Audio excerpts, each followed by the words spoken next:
Thank you, Chair. We're good to go. Okay, thank you.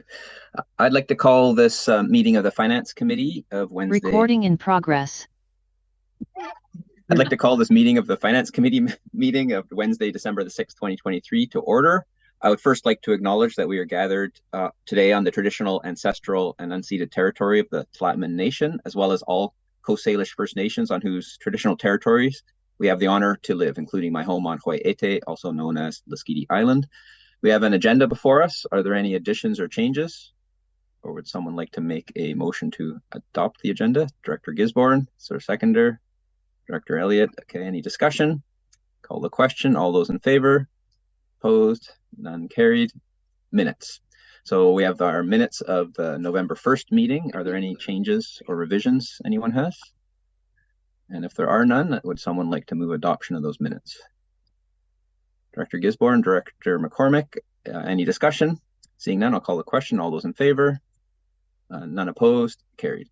No delegations, no unfinished business, correspondence, none. We're right down to reports, and we're on to 8.1, the budget amendment for Northside Fire Protection Service. And there is one multi-part motion here with 4 parts.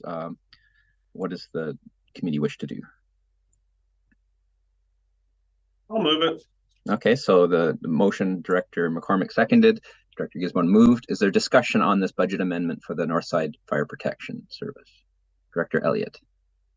So I just had a question. So we've been talking about fire trucks in the city as well, and all the numbers I saw for replacement of engines were considerably higher than this number. So I'm wondering if the Northside Fire Department's engines are smaller. Is the truck like not the same size, or why is that number so much smaller than what I've been seeing for other engines? Hand that over to Mr. Toms. Do you have an answer for that? Through the chair, good question. I certainly cannot speak to any other local government's fire services. But speaking with other managers in regional districts, certainly we've heard that engines are getting more and more expensive.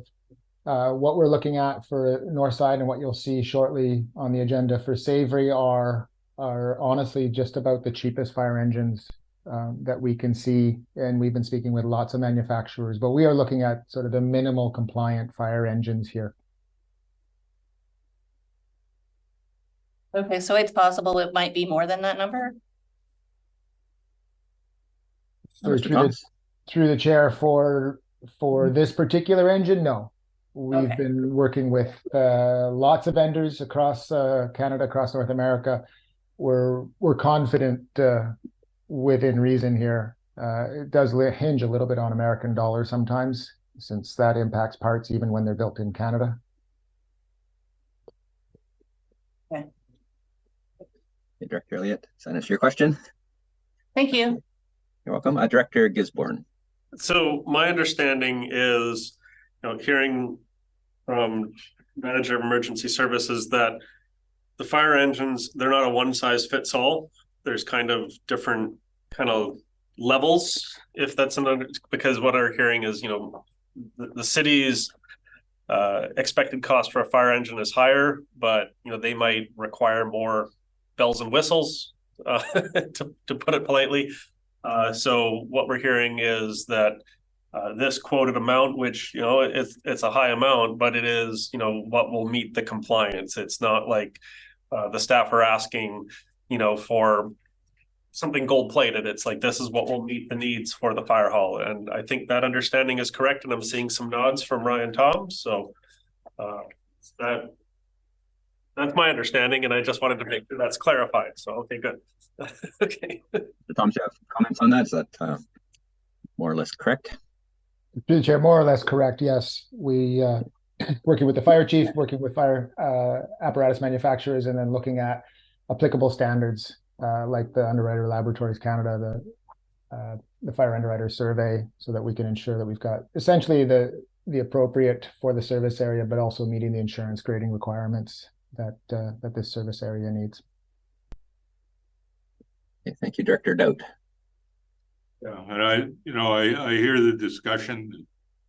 I've seen significantly higher price estimates for pumper trucks, and I know there's a variety of ways they can be equipped and sizes and everything, but I also know that the price can change dramatically from one year to the next. So I want to be absolutely clear that this isn't not a dollar figure that's been arrived at for a particular purchase from a particular company, but an estimate of what staff believes they can buy a truck for. And it could be more than that, could maybe even eventually be less. But I think we're talking about an estimate here rather than a particular offer price or a bid that we've got. Great. Are there any other questions around the, oh, Mr. Thoms, did you have a comment on that? Oh, sorry, through the chair, I thought I saw a question there, and just to confirm, there's no purchase offer. We're really looking to just get our budgeting in place properly so that we can go out to the procurement process. Answer your question, Director Dowd. Well, that answers my question. I just want to make it clear that that doesn't mean we're going to be buying a bumper truck for $735. It means we hope to. Right. Okay, are there any further questions, discussion? Okay, seeing none, I will then call the question. All those in favor of the motion? All those opposed? None carried. Okay, item 8.2, Director's Remuneration and Expense Amendment, and there's a recommendation to approve 5% increase and bring this to the December board meeting. Director Brander, Move the recommendation. Is there a seconder for that? Director Elliott, is there discussion on this recommendation? Okay, seeing none, I will call the question. All those in favor? Opposed? None carried. Cemetery bylaw amendment and the recommendation to approve mandatory use of urn vaults. Is there a, what would the committee like to do? Director Brander's moving the recommendation. Is there a seconder? Director McCormick, and is there discussion on this item? Director Elliott. Question more than discussion. My question is around the vault or containers that are being proposed, and whether there are any environmental considerations that we might want to be aware of, because if there are, the public will definitely bring it up. So I just wanted to ask that question. Mr. Devereaux? Yes, Chair, if I may.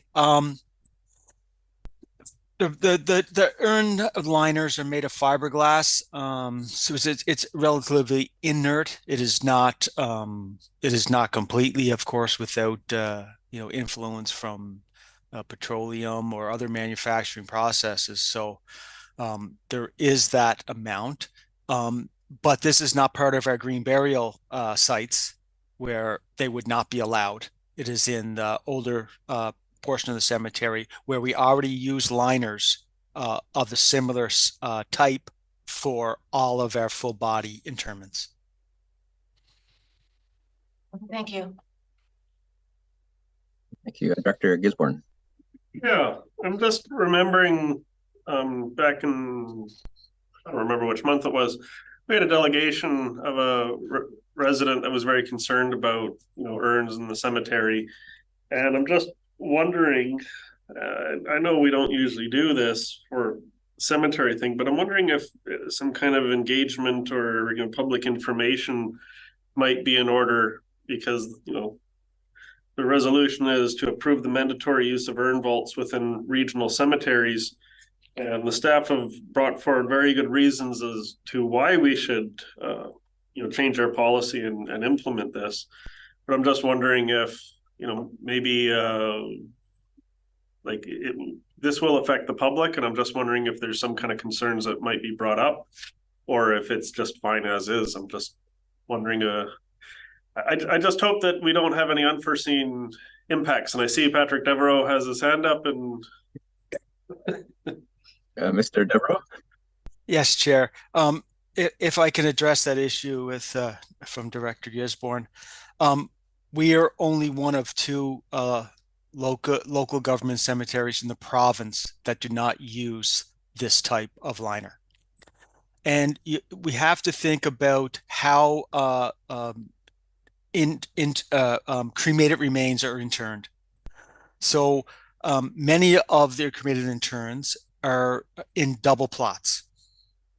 So a partner dies 12 years before the other partner, and staff have to dig up the new hole and make sure they do not interfere with the remains of the first partner. Intern remains can come in an urn, which is porcelain or metal, but they've also come in wooden. They've come in bags. It can be distressing for staff. So this keeps the intern remains separate. It keeps it with an extra layer of protection. And like I said, we're the only us and another cemetery in the Okanagan that do not have this requirement already. As for the delegation that came previously, that was in the glass niches. Those urns are always on display because they are behind a glass vault type thing wall. This will be this is for cremated remains that are interned in the ground. So, and you think about a service in the middle of the winter when it's raining and it's muddy. When the hole is dug, it's a hand dug hole for cremated remains, lined with some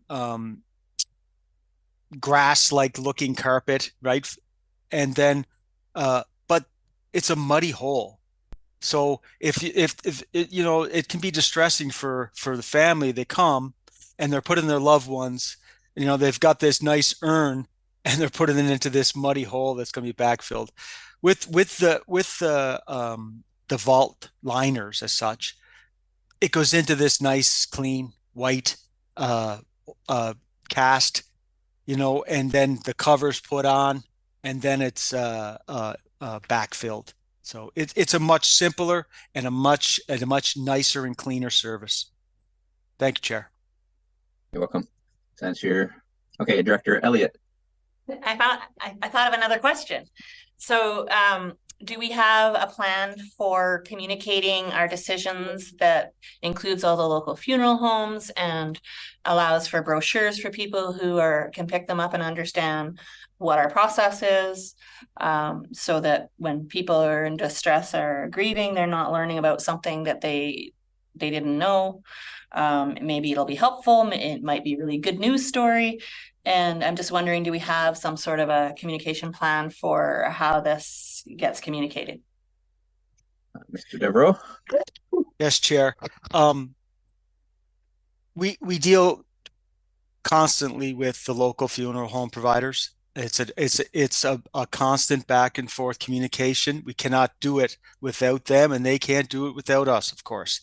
They actually run all the services. We provide the staff and the place, and they believe, and it goes by our bylaws how it's run. So that constant force or constant communication between parties, and when someone is ready for a service, they normally go to the local funeral home first, and then he directs them to our staff, where they come, they make an appointment, and staff go through the whole process with them, the bylaw, and how much money it costs to buy the plot, to any extras that have to be in, and set up for placing of headstones, burial markers, all of the rest of the bells and whistles of our service we provide. Thank you. Thanks. Is there any further questions on this or discussion? Seeing none, I will then call the question. All those in favor? Opposed? None carried. Let's see if I can get Director McCormick back on the screen. There we go. Yeah, that's what I was trying to.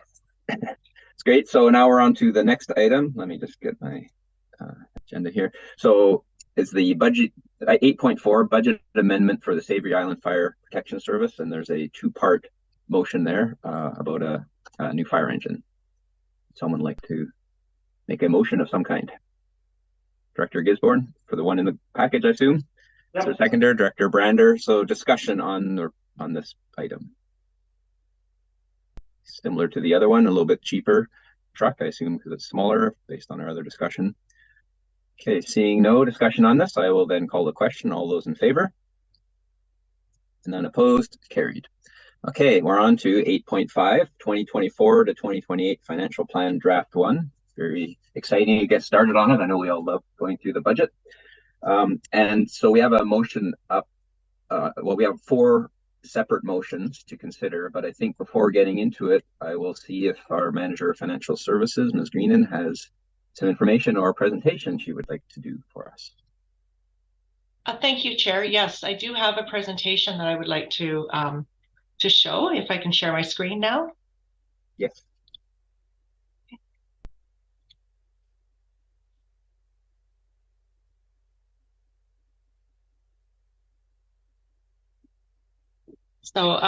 So thank you. I'm pleased to present draft 1 of the 2024 to 2027 financial plan.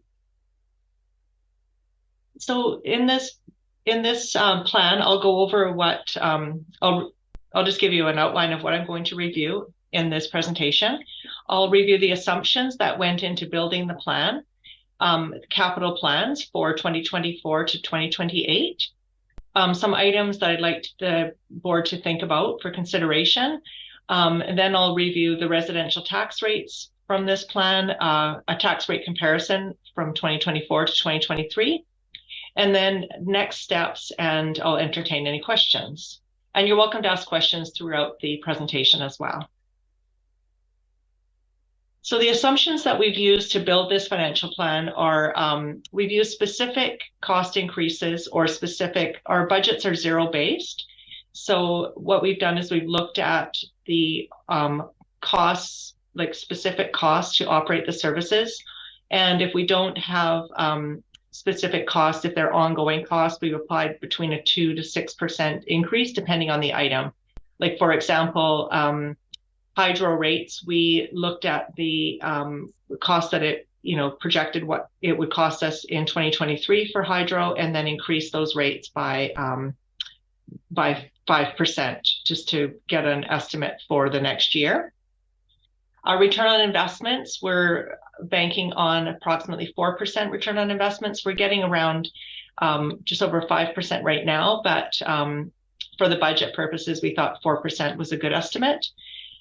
For the consumer price index, when we built this budget, we were looking at about a 5% projected BC change in the consumer price index for BC, but we think that might be a bit lower now. So it might be closer to 3.5% for the year. And so that will be reflected in the second draft and the final draft. Future borrowing, we're projecting 6%. We have been getting like the borrowing that we just renewed, for example, for the hospital district, we got 4.52%. So we might come in a little bit lower. And also we just took out some borrowing for the Resource Recovery Center, and it was a bit lower than that. So, but that's what we're projecting for borrowing that hasn't been locked in yet. Payroll allocations throughout this budget are all based on the 2022 time and motion study. So it's based on what the managers said, where they allocated their time in 2022. So they are tracking their time for 2023, and then we will apply that. And so that will shift some of the salaries between different services. There's not generally a major shift, but just so you know, that will be built into the final draft. It won't be built into the second draft because that one, that draft will be built tomorrow, and we still won't have those numbers. And the 2023 actuals that you see in this financial plan are just actuals based on the year-to-date numbers to November 17th. So there are a lot of allocations that haven't happened yet, a lot of invoices, and a lot of accruals that still have to be posted to December 31st. So those will definitely change. So the capital plans for the 2024 to 2028 are $3.82 $3.82 million in 2024. So these capital plans I'm talking about are just 2024. So the main things that are on the books in the work plan are the completion of the Resource Recovery Center, and that is expected to be completed by the end of June 2024, and the waste transfer station as well. There's a replacement of a dump truck in the General Administration Service. And at Shelter Point Park, the plan is to renew the shower and washroom building. And at the cemetery, there's a plan to replace the mausoleum and office roof, and then at the same time to replace the HVAC. Replacement of the HVAC is we want to put in a more energy efficient unit in that building so that we can basically save on some greenhouse gas emissions. And the capital plans for the electoral areas are budgeted at $4.7 million. And the largest capital project there is the Northside Recreation Center upgrade and expansion. And that right now we're at the design stage, and the tendering for that upgrade is in progress. So it's going to be happening pretty soon. And the plan is that upgrade will be completed by 2026. At the Savary Volunteer Fire Department, as you just seen in this meeting, we are going to replace engine 21. Northside Volunteer Fire Department, that you've also approved a budget amendment at this meeting, we're going to replace engine 13. And we're also going to replace a rescue truck at Northside Volunteer Fire Department. And there's some more work at the Fire Training Center, which is grant funded. In the Myrtle Pond Water Service, there is a water line upgrade, and there's a motion on this meeting to request that the board approve that the bulk of that funding to come from Community Works funding. There is $160,000, if I'm correct, that is planned to come from Community Works, but we've realized that the project is actually bigger than we anticipated in the 2023 budget. So we're requesting that additional Community Works funds be allocated toward that project, as it does fit as a project, an eligible project under the Community Works Funds guidelines. In the Lund Sewer, there's a plan for a SCADA system to be installed in 2025. And in Gillies Bay, the tennis court is planned to be resurfaced in 2024. So a couple of things I wanted to talk to you for consideration are, just wanted to let you know that the capital carry forwards that you see, so basically the 2023 projects, there's sort of an estimate of how much of that project is going to be carried forward to 2024. Those will change once we get our year-end numbers in. So I just wanted to make you aware of that. And the other thing that's also on this agenda is we're requesting a requisition limit increase for the Waste Management Service and for the Lasqueti Fire Protection Service, because the budgets that you see before you exceed the requisition limit for each of those services. And both of those requisition limit increases will require approval of the Inspector of Municipalities.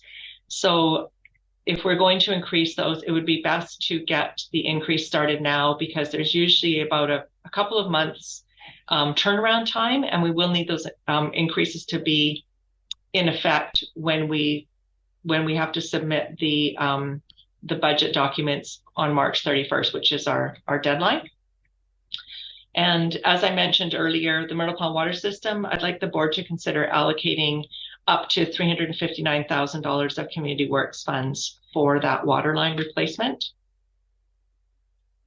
Another thing to consider too is in the regional parks, we're currently adding $183,000 annually to the parks acquisition reserve, but we're only adding, $18,000 to the reserve for the Cla'am and Gazebo Park. And that is from TELUS. We have an agreement with TELUS, and they are giving us $18,000. They're leasing that property from us, part of the property from us, for their tower, and they are paying us $18,000 a year. And the agreement is that we will build a washroom on that site. And so that full $18,000 is going into the reserve for the washroom when it is ready to be built. There are a couple of things we're saving money to build the washroom, but we also need to get water and sewer to that site before we can build the washroom. And so all we're actually adding for all of the other parks is $23,350 per year, which is not very much. Our insured value of the park's assets are $3.7 million. So the amount that we have in reserve only adds up to about 19% of our total asset base. So I'm recommending that we increase that to have more funds set aside for asset renewals when they come up.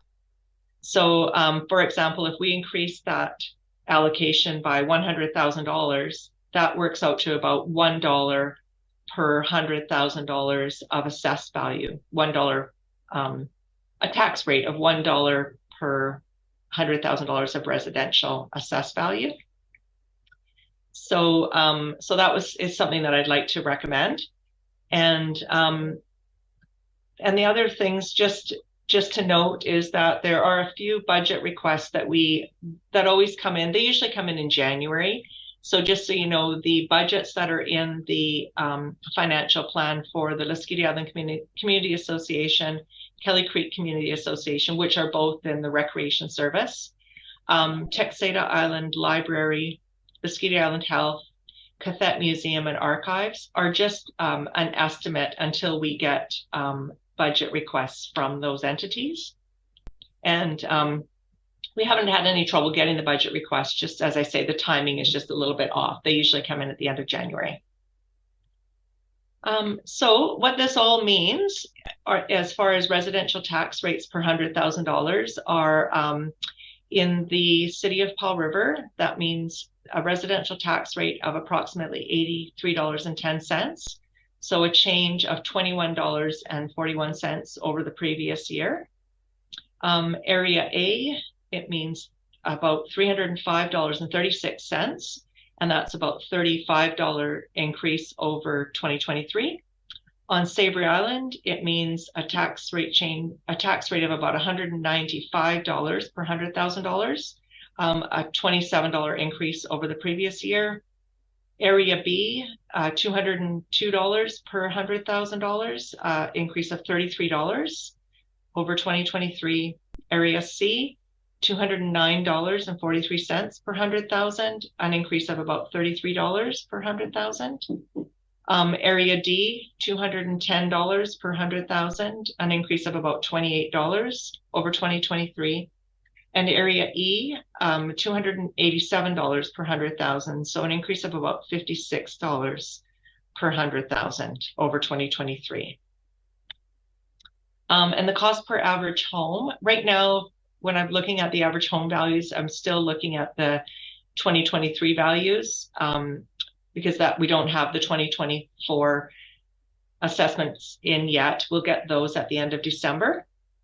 So the cost per average home in the city of Paul River, we're looking at about $505 for 2024, and that compares to $375 in 2023.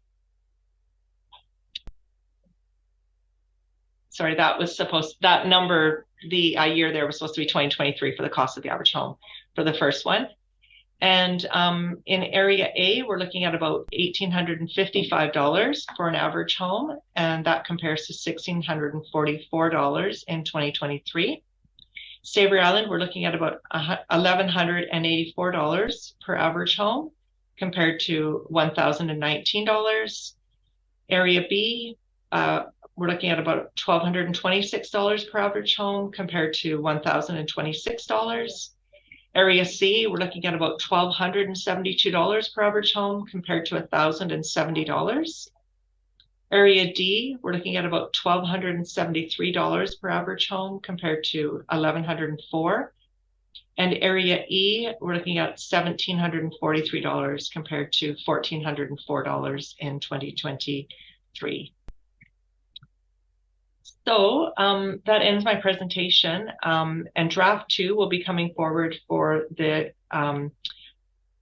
proposed for the January 10th, 2024 meeting, but those meetings, of course, have not been set by the board yet.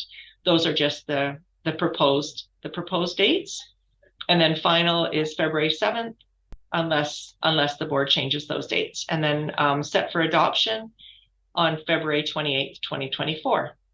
So I'll stop sharing now and then ask if the board has any questions. Okay, thank you, Ms. Green. And so just so for the board to know the process, I'll open it up for questions.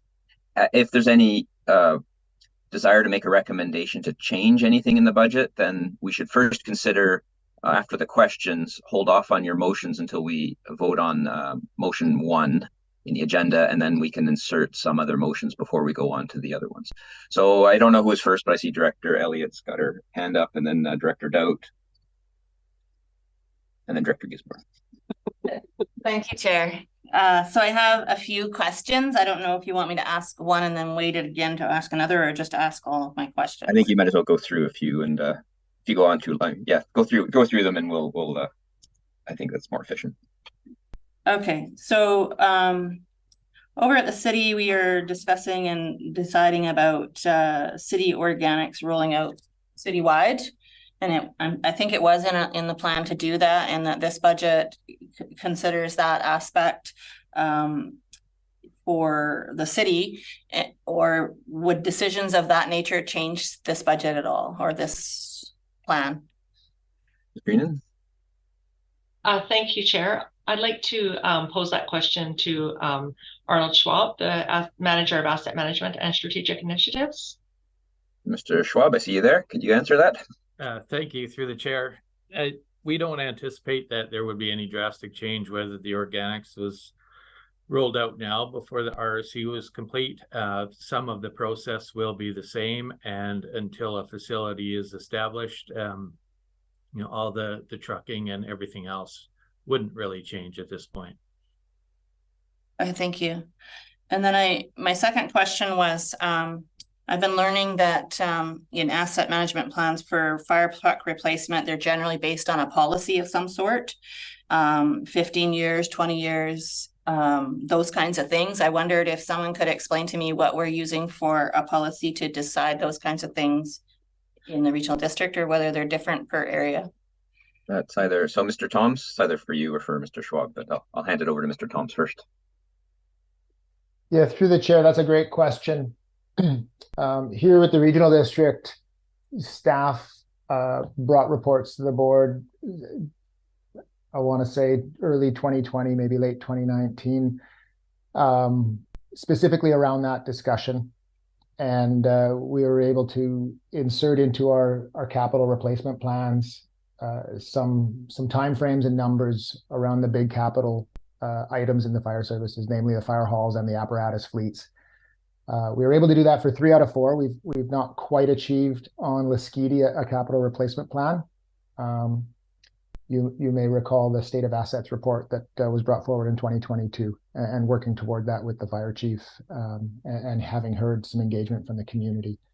So where we are adhering to the fire underwriters survey as strictly as we can for the other 3 fire services, there are some numbers that they put forward for apparatus replacement, and rule of thumb is 20 years on an engine, though for smaller communities, and all of ours, we understand to fit within the smaller community range, we can stretch that out to a maximum of 30 years. So when we came to the board, we recommended 25 years, and that allows us a little bit of wiggle room, because for the Savary example right now, actually we're 2 years behind. So that apparatus is going to be at least 27, if not 28, before we actually replace it. And that gives us a nice balance where we're not replacing at the earliest stage at 20, which is what the fire underwriters survey recommend, sort of as their rule of thumb, but they will allow up to 30 years, and beyond 30 years, they won't recognize that piece of apparatus, that fire engine, as a part of the insurance grading. So most communities are looking at something similar to that, and that's how we've arrived at the numbers that we're using for the replacement schedules. Great, thank you. So we talked a bit about requisition limit increases that exceed the amount that is allowable and what to do about that. I wondered if we had considered the recreation center or the recreation service in this year's requisition limit increase, since it's up for renewal and we're likely looking to try and get a more equitable distribution for that service. I'm not quite sure who to address that to, but I'll hand it over to Ms. Greenan. Thank you, Chair. I think the best person to answer that question would be, I was going to say the CAO, but I don't think is online. So I might just field it from what I understand. So we have been having a little bit of discussion with the city about the recreation service. So that's still an ongoing discussion. So that will be considered, but not in this draft. Okay, so if there is a process that is required for the recreation service to increase its requisition limit increase, does that need to be in this year's budget, or is it okay to leave it for after things are decided, or will that limit what the discussion can happen for the contract renewal? And that's my question, whether we are impacting that process by not addressing it through the budget. Ms. Greenan. Thank you, Chair. No, I don't think we're impacting that process, impeding that process by not adding it into the budget, because there is still quite a bit of room. We aren't at the limit, and the city staff are aware of what that limit is, and I believe the limit in that service right now is $320,000. And we're requisitioning $175,000. So I think that city staff are working within that number. So I don't think we're going to impede the process by not, I don't think a requisition limit increase will be required this year. Okay. Those are my questions for now. Thank you so much. Okay. Thank you, Director Elliott. So Director Doubt next on the list. Yeah, so I've got a few preliminary questions. First is, I want to be clear that the approvals that we're giving today to include the 2 fire engine purchases, are they included in the numbers we're seeing in front of us in the financial plan, or are they going to be included later? Ms. Greenan. Thank you, Chair. They are included in the financial plan. We will need the amendment that we need to do is for the 2023 budget, and then for the first 3 months of the 2024 budget. That's essentially what the budget amendment will do. But as far as the 2024 and budgets forward, those are included. Okay. The other one is you've suggested in your discussion that you were going to make a proposal for another amendment to add additional money to basically regional parks reserves for improvements to the park or for maintenance of the park. I don't think that's included in the budget. You suggested when it would, if it was included to the suggestion you're making, it would be another additional $1 per 100,000 of value to taxation. Is that we're going to deal with that later at some point? Thank you, through the chair. Yes, what I would like to do is I'd like to put forward a motion that that's the committee recommend to the board that the board direct staff to increase the contribution to the regional parks reserve by $100,000 in 2024. I'll leave it up to the chair to decide who can make motions at the finance committee, but I'll have my say on that when we get to talking about it. And the other thing I want to actually talk about a little bit is the tax increase rates, the increases in the requisition rates. And I've been looking for this answer because people have been asking me in the city, because the city is also going through a protest. People in my electoral area pay taxes to the regional district and to the city, and they get angry at the city for regional district tax increases too. They've been asking what the percentage increases are for the city of Powell River and for the electoral areas, and why there's a difference. And just to preface my comments, I've been paying attention to other areas, other local governments in the province. And I see, I think it was Osuyas, recently come up with a 39% tax increase, what they're talking to their people about. City of Surrey is somewhere around 17%. Quite a few other municipalities are up in the double digits. But there aren't very many that are up to 34.5%, which is what the city's requisition increase would be for this year. And the city's increase is 34.7, and the other electoral areas are somewhere between 15 and 19%. There's a difference there, and I think that the difference can be explained by the fact that all of the city's contributions are for regional services, and that the significant increases in the overall budget are happening in the regional services, which is why there's a difference. And when we get to approving the budget, I'm going to have a few more things to say, and I'll be deciding how to vote on that then. But is my explanation of why those percentages are different sensible? Ms. Greenan? Thank you, Chair. Yes, a lot of the increases this year are in the regional services. For the biggest one, of course, is the waste management service, because we I will let, I might want to direct this to Arnold Schwab, the Manager of Asset Management and Strategic Initiatives. But the biggest change is that we're totally changing the level of service in that service, and that's necessitated a major requisition increase. Mr. Schwab, do you have further clarification on this? I do. Thank you, Chair. A few of the things that have come up, obviously, that are going to change for the Resource Recovery Center next year will be the fact that it'll be operational about halfway through the year, we are estimating. And, based on that, the operations and sort of our estimates of how many months we'll be operating, there's a significant number for staffing as well as operational contractor. And we expect those numbers to be somewhere in the $1 million range. So, somewhere around a 60-40 split.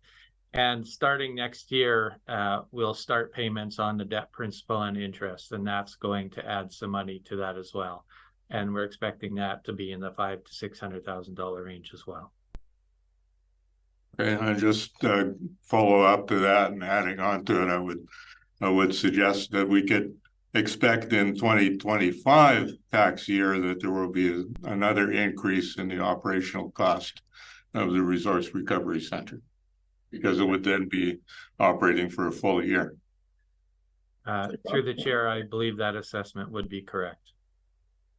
Okay, I'll have a little bit to say later on when we talk about approving this. I hope so.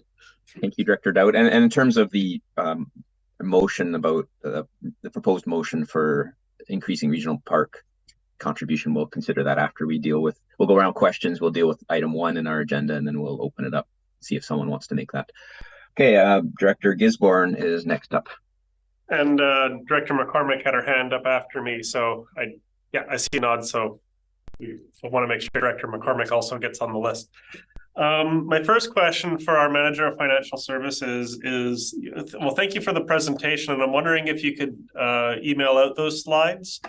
I find the percentage and those figures to be very helpful, and I'm sure after today's meeting, I'm going to be pressed for a number of questions. Area B is looking like a roughly a 20% increase in the tax requisition. Yes, it's not as high as the city's tax requisition, but you know, Area B has one of the lowest tax rates overall. So that's why when you get kind of a flat increase, those that have a lower rate will have a higher percentage increase. As you know, that's how math works. And that's, I think, why the city's rate jumps so high is the requisition for things like Area B is a larger pool than what we're asking from the city on the $100,000 rate, because, you know, the city doesn't pay into a number of electoral area services. There is the, 91% increase for the requisition for our solid waste management service. That is, I have to say, that was shocking, but not entirely unsurprising based on what's been going on for several years. My one question, though, comes down to the Myrtle Pond water system and community works funds. Looking at one of the other reports, the number that came up for the number of parcels that are serviced, that's, I think it said 82 parcels are serviced and there's 2 undeveloped lots. So is that roughly 84 parcels? Yeah, I'm seeing a nod. So 84 parcels getting the benefit of roughly $360,000 of community works funds. And on the one hand, I am the director of Area B, and those are my constituents. And part of me says I want to fight like hell to make sure they get the money. But then the other part of me goes, is it necessarily equitable and fair to everyone in the electoral areas? That being said, we don't have a ton of items we can spend community works funds on. So I'm a little torn on the decision, even though it does predominantly benefit my area and my constituents. But at this time, I am leaning in favor of the recommendation to get the money from Community Works to help with the Myrtle Pond water system. But this is a big challenge for our board and our finance committee, because there's a number of services in here that are seeing big increases. And it's going to be up to this committee over the next several months to figure out what level of service do we want to pay for and provide, you know, bronze, silver, gold, platinum. What are we looking at here? But also at the same time, there's a number of projects and decisions that have been made over many years that, you know, the decision might have been made 5 or 6 years ago. And now today we're getting the bill for it because the staff have been following through. So to try and get these numbers down, when we start getting into those conversations, it's going to be a challenge, because like I said, there's decisions that were made years ago. And I do have a motion around the recreation service, but I'll wait until after other directors have had a chance to speak. So I see a nod for getting that presentation sent out by email, because I'd like to have a copy of it. And I see Director McCormick's nodding eagerly as well. So thank you. Thank you, Director Gisborne. And well, yeah, the motions we'll consider in a moment. Right now, we're going to ask questions, and then we can bring up motions after. So, Director McCormick. Yes, thank you, Chair. Yeah, and like when I read this budget, I think, oh my God, this year our taxpayers got hit with huge assessment increases. Next year they're going to get hit with big tax increases. I really hope we can get the requisition down from where we are right now. And I know we've got a couple rounds to go. Interesting thought about waste management. The Resource Recovery Center it's like an endless money pit. And I hope that will experience a turnaround once it's up and running and the one-time costs will be dealt with. But my question actually pertains to page 44 in the financial plan draft, and it's regarding operations at Shelter Point Park. Now, I noticed that the line for concession under income is blank. And so my question is going to be around that.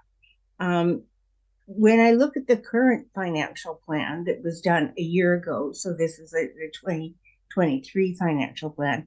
There was $500 income from the concession in actuals. But what also happened that year was that camper fees came in at $10,247 over budget. This year, let's fast track to 2023. There was no concession. Camper fees, as a result, are $6,000 below budget. So to me, that puts a value of the concession at about $16,000 per year to the regional district. So my question, getting back to my question, is that staff, do you believe that it's purely coincidental that there would be such a difference when the concession is operating? We come in $10,000 over budget when it's not $6,000 under. And should we not include a line or a figure in the line for concession income? Because there should be time, and I'd like your comment on this as well, Mr. Devereux. There should be time before our budget is finally adopted for a bidding process to take place to operate the concession for 24. And that way, that income can be included in the budget for 24, which would be more accurate information than what we have now. So that's kind of my question. Why is there no number in there for income for the concession? And, will there be time for a bidding process to include that number in the final drafts? Thank you, Chair. Mr. Devereux, I think this is in your wheelhouse. Thank you, Chair. Yes, first I want to talk about the revenue from camping comes in. The number one factor for the amount of revenue that come in for camping is weather. If it's sunny and warm, the campgrounds are full. If it's rainy, they're empty. And all other factors, that one blows them all out of the water. So I don't really think there's a relationship between the concession being open or being closed, because we don't have one at Haywire Bay. It's on the same trajectory as Shelter Point. There is a report coming to the board at the Committee of the Whole December meeting. So what we heard report for the concession survey, and we'll have that report coming to the board, and the board can comment on the future of the concession there. And remember, we have made no decision on the concession, whether it opens or closes or anything. All the board said to staff was, we put it in hiatus for the year 2023, and we determined during this budget process for 2024. Thank you, Chair. So if I may just the second part of that question is there time, after the survey results are considered by directors, and if they choose to opt for a bidding process to operate the concession, is there time to do that before the budget is concluded? Devereux? Yes, Chair. The process for offering the concession takes about 4 weeks. The contract to go out, it is not an onerous process. We have that thing. It's in our vault that, we pull that out and off it goes, because it's something we've done every year for as long as I've been here and much longer. And if you remember, in years past, we've offered that contract as late as July, when we got no bids to run the concession. So I think there's lots of time, and it would not be a huge budget item. I don't believe it would affect the budget of a Shelter Point Park in any vast type of change. Thank you, Chair. Thank you. That's your question, Director McCormick. Yes, except that so what you're saying is it takes a 4-week period to do the bidding process. So there would be time if that was And will staff take the direction from the recommendations from Committee of the Whole? Those will be approved by the board in January, of course, to go ahead and start that process. Would that be one of the directions you'd be looking at proceeding? Yeah, yes, Chair. That's our job. We take direction from the board to do what we're told. So and we have a lot of there is time in there, and to say the final budget goes into September or sorry, February. So there's that overlap of those that month, plus once direction, we don't normally go out till March or April for the first looking for an operator for the RFP anyway. So there is time. Right, Thanks, but Chair. if there was to be a line item in the budget regarding repurposing the building or whatever, that would need to be or should be part of the budget, as well as whether income is received. Anyway, that's fine. I'm happy. Thank you, Chair. Okay, thank you. Director Brander. Thanks, Chair. I just have one comment. My one concern at this point is actually something that Director Gisborne brought up, is the community works funds being spent on the Myrtle Point water system. And I understand that's item 4 coming up in a little while, but I echo his sentiments that that's an awful lot of money to be spent on very few people. So I was wondering if there were other ways considered to fund this project. Ms. Greenan? Thank you, Chair. Yes, we could. There are some reserves in the Myrtle Pond Water Service. I'm just going to go to that page right now. But there aren't a lot of reserves in that service. So here.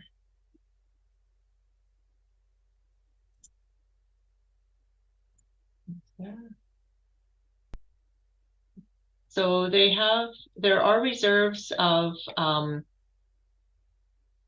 $190,000 in that service. So we would have to do a bit of borrowing in order to complete that project. So we could do some short-term borrowing or go to approval to do some long-term borrowing. So that is an alternative. The reason that we're recommending that this project be funded by Community Works is all of the projects that we do have to fit within the Community Works funding eligibility criteria, and water and sewer are two that definitely fit. You know, there are a few other ones like recreation; those ones fit. But you know, so there is some guidelines where it's difficult. Like if we look through our capital plan, there aren't a lot of projects that fit the Community Works funding criteria.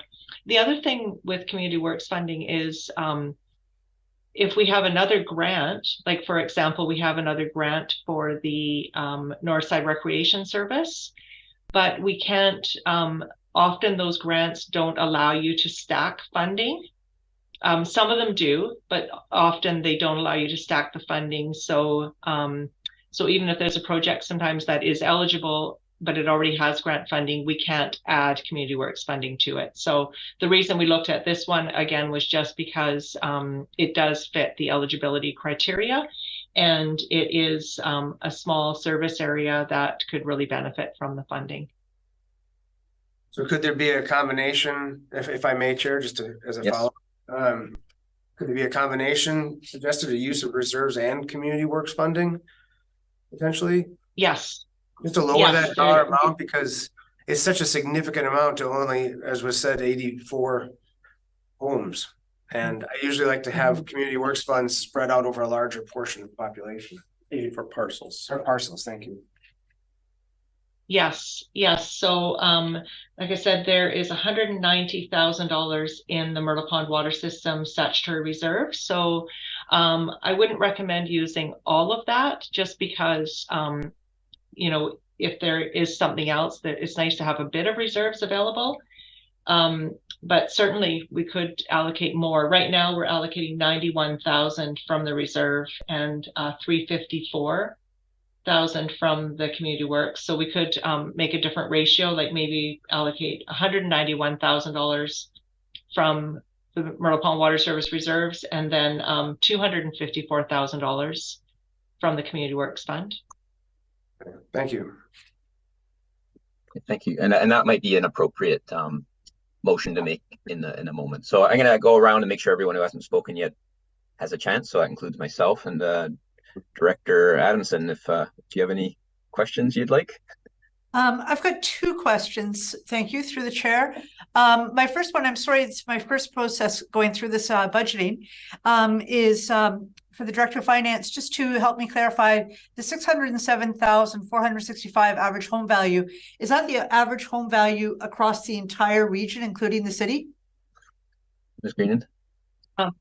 Thank you, Chair. Yes, through the chair, we use the home value across the whole region. And the reason we did that was just to make it simple if you're trying to compare our tax rate per home value to a home value in the city of Paul River.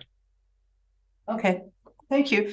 My second question takes us down to page 93, and I'm sorry, it's kind of a specific question, but it's dear to me, so I just wanted to ask about the social planning service that's outlined on page 93 in the budget. And just for myself. And what I was noticing when I looked at that, the social planning service, the expenses were grants to organizations and a contingency fund and some administration, but nothing towards salary. So I know that position's vacant right now, but I know there's been talk about rehiring a social planner. And I'm just wondering, if the social planner was hired, could those allocation points be changed to go to a salary for a social planner? Ms. Greenan? Thank you, Chair. Yes, that so on that budget where you see City of Paul River contribution, that is the budget for our contribution towards the planner that is hired by the City of Paul River. So what we've done is we've budgeted again for that position, $50,321. And part of that, about 26,000 of that is for our contribution towards the social planner service. And then the other, I'm not exactly sure of the numbers of the split right now. The other $25,000 was the City of Paul River social planner had asked us to budget for some action items that they plan to take. And so there is that allocation that's being carried forward for those actions. So yes, if they did hire another social planner, that could be funded from that budget. Okay, thank you. Thank you. I have two questions, and then I'll go into second round and even well, I'll speak in a moment. So the two questions relate to volunteer fire departments and LAFBFD in specifically, and I'll bring up. I have questions related to the requisition increase proposed, but I'll hold off until we get to that item. So one of the big increases in general for volunteer fire departments is the health and safety, inclusion of dental benefits, and I assume that's in the health and safety line, and maybe I could just ask for a bit of clarification on how that shows up in the budget and explanation on that. So, Ms. Greenan? Thank you, Chair. I just wanted to mention that the benefits, the pay, like the dental and health benefits, those show up actually in payroll and benefits and overhead. So you notice there's an increase of $27,896. That's to account for those benefits, the bulk of that. The health and safety, there's an increase there, but I would like to direct that to Melanie Toms, our operational health and safety coordinator.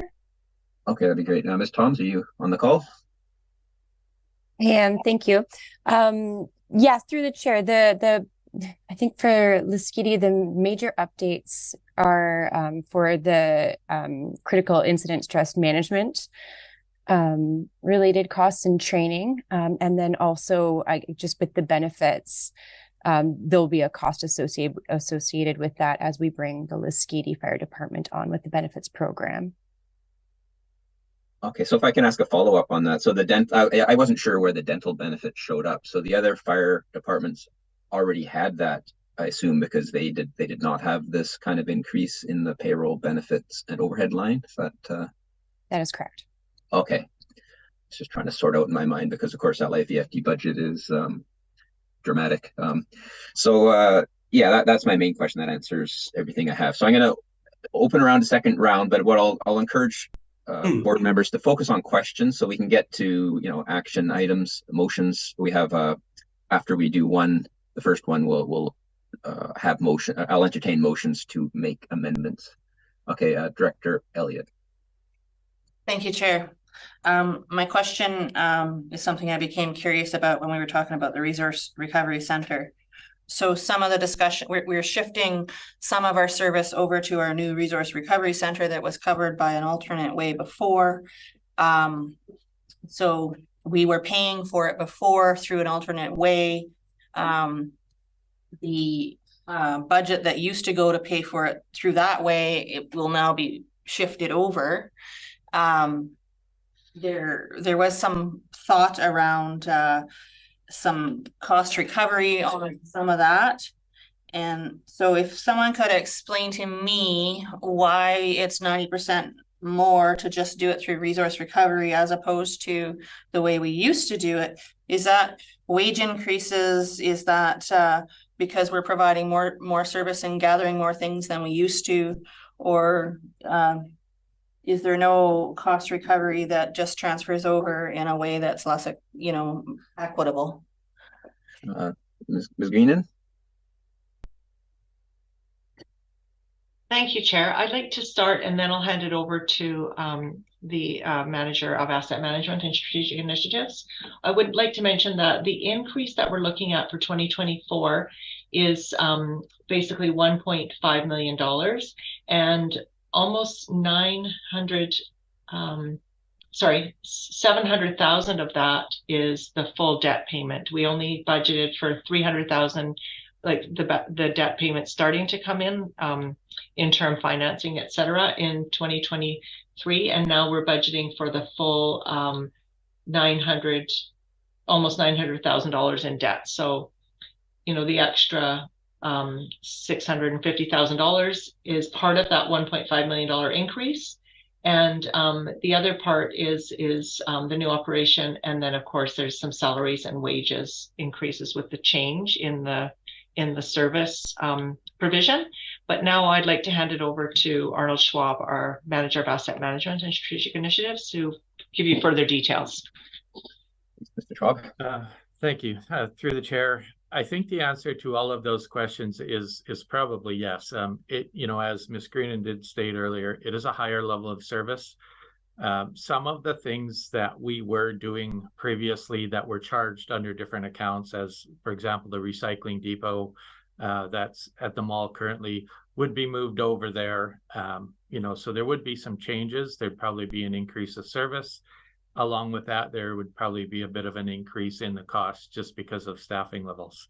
I think some of it also that may have been other categories is now solid waste. And this is going to be internal processes for us to say we want to consolidate and sort of get a better understanding of our GL codes and how exactly we are dealing with solid waste. So the numbers aren't necessarily one for one from previous services. We have reclassified and recategorized a few of those services.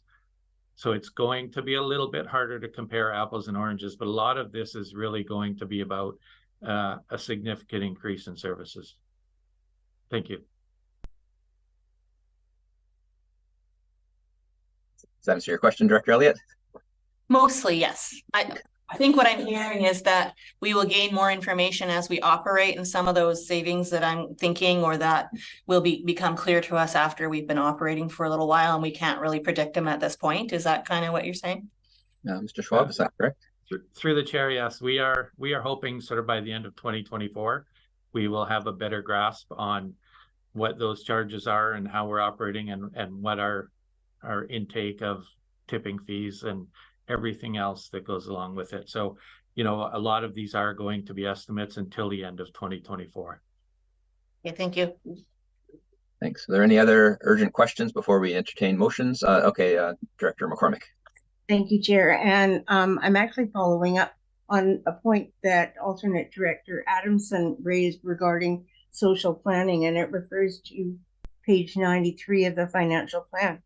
The $50,000 that was our contribution to the city that didn't occur, you said that was going to be used for action items, etc. But those didn't occur because the position wasn't filled, and so nothing resulted from that. Is that the 50,000 that's being rolled over, or is that what happened to that 50,000? Ms. Greenan? Thank you, Chair. Yes, that 50,000 will be rolled over. When I developed this plan, I just rolled 35,000 of it over, but the full 56,000, I think it is, will be rolled over into 2024. So that requisition will reduce in the second draft. Okay, thank you. And very, very quick other question regarding Plowman Park. You said there was $18,000 set aside for washroom. I'm just wondering if a porta potty would suffice. Maybe that's for Mr. Devereaux or Ms. Greenan. Thank you, Chair. Thank you, Chair. Through the Chair, I think you're correct. That would be a good question for Patrick Devereaux, Manager of Operational Services. Please, Chair, if I may. That was for a clarification. That was for Lund Gazebo. Plowman Park, okay. Yep, thanks. So currently there is porta potties there. We have a wheelchair accessible porta potty year round, and in the summer months we add an additional porta potty. Very hard to keep up when we have events at Lund. So there are concerts that happen there. There are weddings, public gatherings, those kind of things. Plus, there are no public washrooms in Lund, and that has created an issue over the years. So the idea was to put in flush toilets at the park, and that has been on the plan. I think the board approved that when we put in the tower approved the tower back in 2019, I think. Thanks, Chair. No, it just seemed like an expensive way to do it. And if it's a matter of bringing in extra porta potties for events, that makes a lot of sense. But I just have to scratch my head thinking, that's a really big number for a really small thing. Anyway, thank you. Director Gisborne.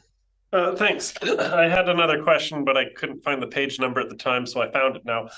Page 87 of our financial plan, rural paratransit. I'm seeing a proposed requisition increase of roughly $77,000, but I see under expenses a expected $65,000 for consultants, and I'm wondering what that consultant fee is. Like, what is that $65,000 budgeted for? And it's probably something that we already decided upon in a previous meeting. I'm just wondering what that's all about. Ms. Greenan? Thank you, Chair. That requisition will be decreasing by approximately $45,000 because when we prepared the budget, I didn't put the grant funding. We have a grant of $50,000 from the transit renewal funding. So I'm trying to remember the name of it. Give me 1 second here, I'll find it. But we do have a $50,000 grant that we received in end of 2022. And you'll see that in the budget for 2023. But that actually, only $4,900 of that has been spent so far. So the balance should roll forward to, so about $40,000 of it should roll forward to 2024, which will reduce the requisition for that service. And just 1 second here, I'm just going to get the name of that grant.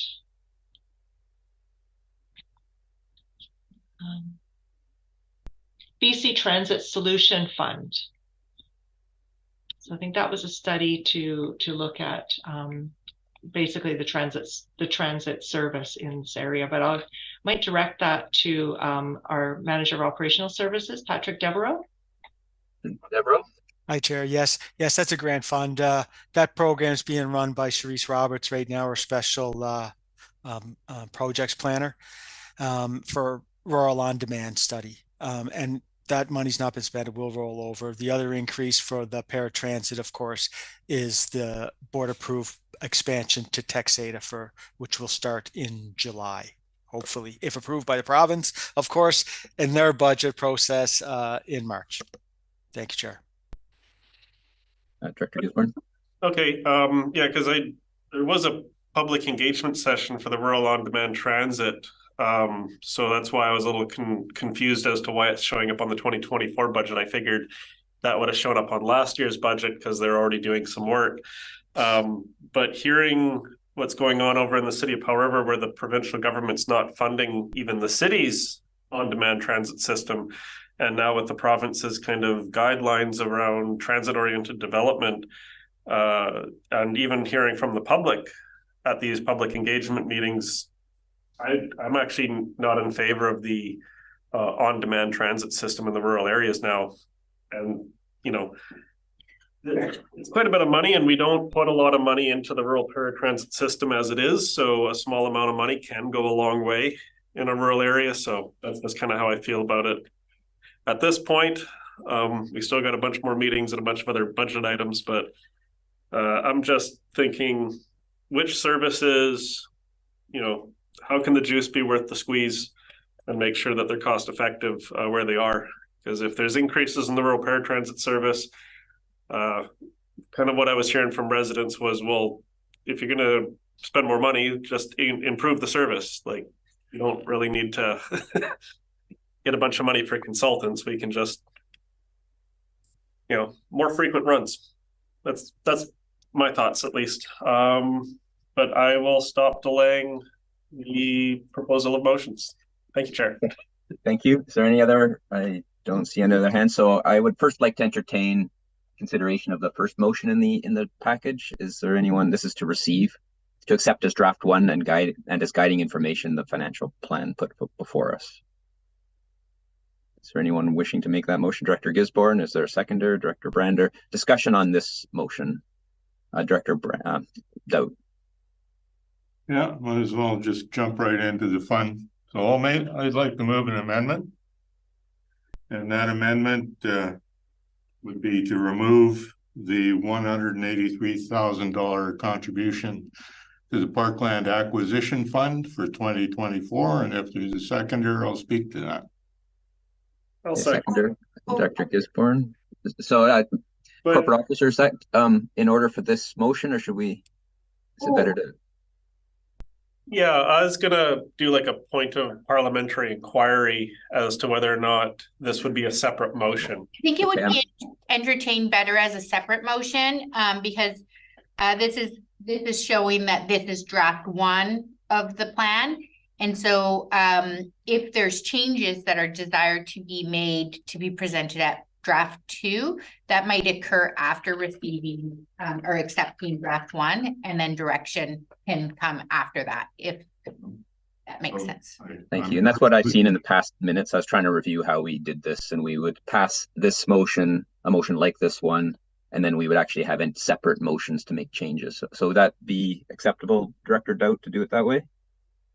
Not to me, no, because what we're doing is we're accepting this as guidance. I want to change the guidance. I want to guide the staff to do something different than what is in the report, because I want to reduce that 34% requisition increase. So we can do it whatever way you want, but I won't be able to vote in favor of the guidance because I don't agree with it. Corporate officers, that I just want to make sure we're doing this. To change this draft, we could table this motion and then entertain a motion to amend draft one as well. It's just that changing it, proposing amendment to this motion that way isn't. So the way we could do that is table this and then entertain motions to amend draft one. Right, and it gets back to this, if I understand, when I'm trying to wrap my mind around these kinds of things, it's the difference between the motion versus changing something in the content of the motion. And so so maybe we should entertain that process. So Director Doubt, would you be willing to put a motion to table this, and we'll just until after you're considering your motion? Yeah, I could do that. It's all part of the experiment. So we'll just try to follow the process. So there's a motion to table. Is there a seconder for that? Okay, discussion on tabling until after this item.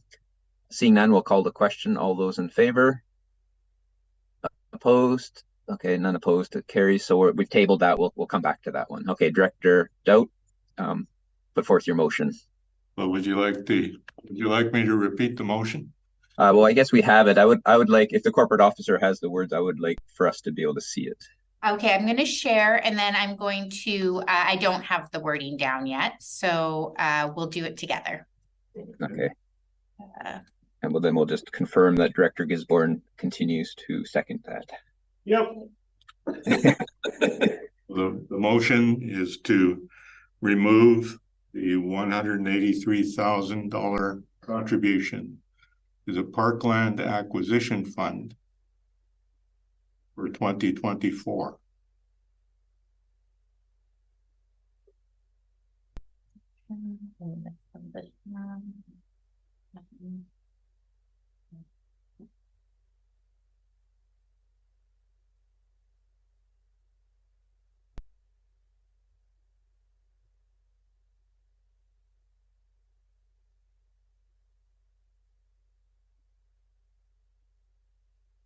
Always fun typing on the fly like that on the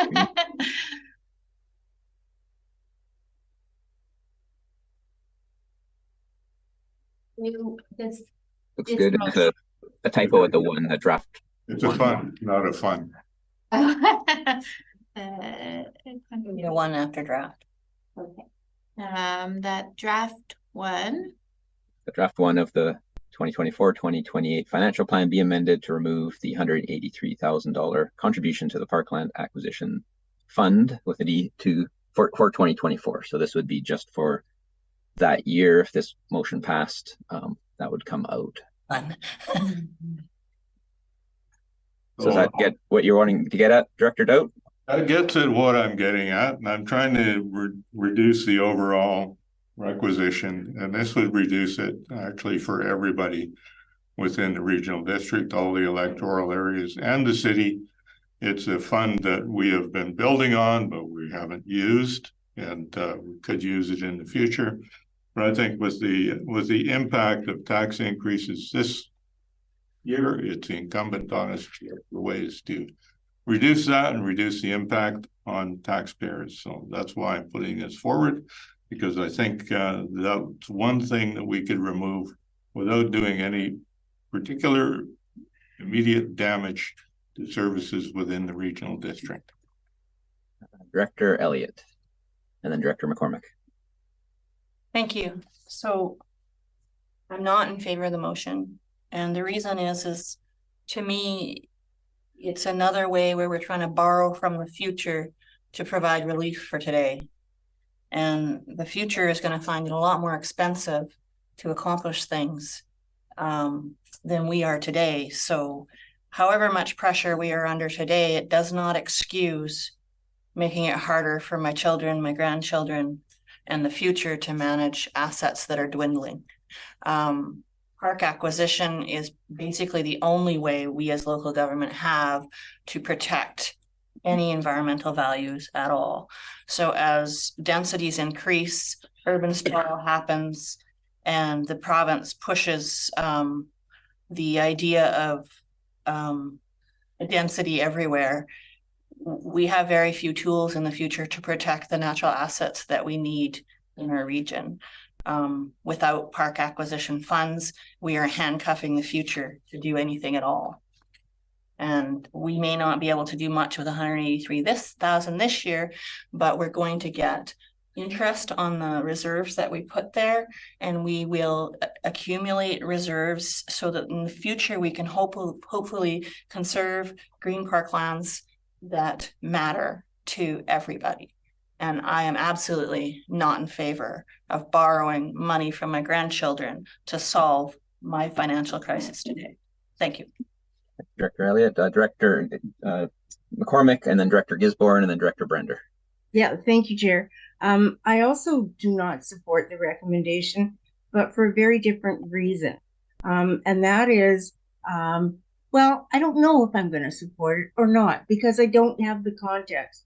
What are the trade-offs? I think any budget is often a situation of trade-offs, what we want versus what we can afford. I would rather consider a recommendation like this in the context of where we are perhaps after the second draft.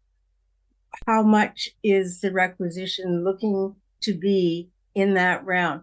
What are the trade-offs? What can we do at that point? And I'd appreciate staff's recommendations at that point as to what we can do to bring that requisition down.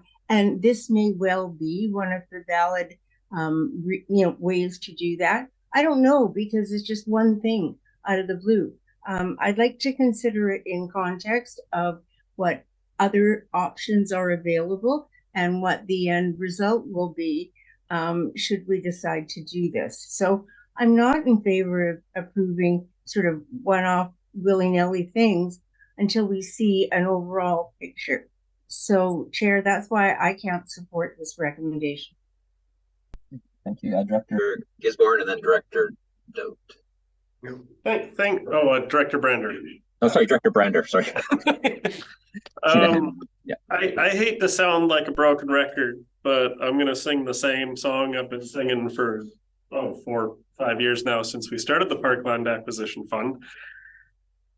When a regional district runs into a financially challenging situation, it's usually the parks that falls under the axe first. It's a tale as old as time, and especially parkland acquisition.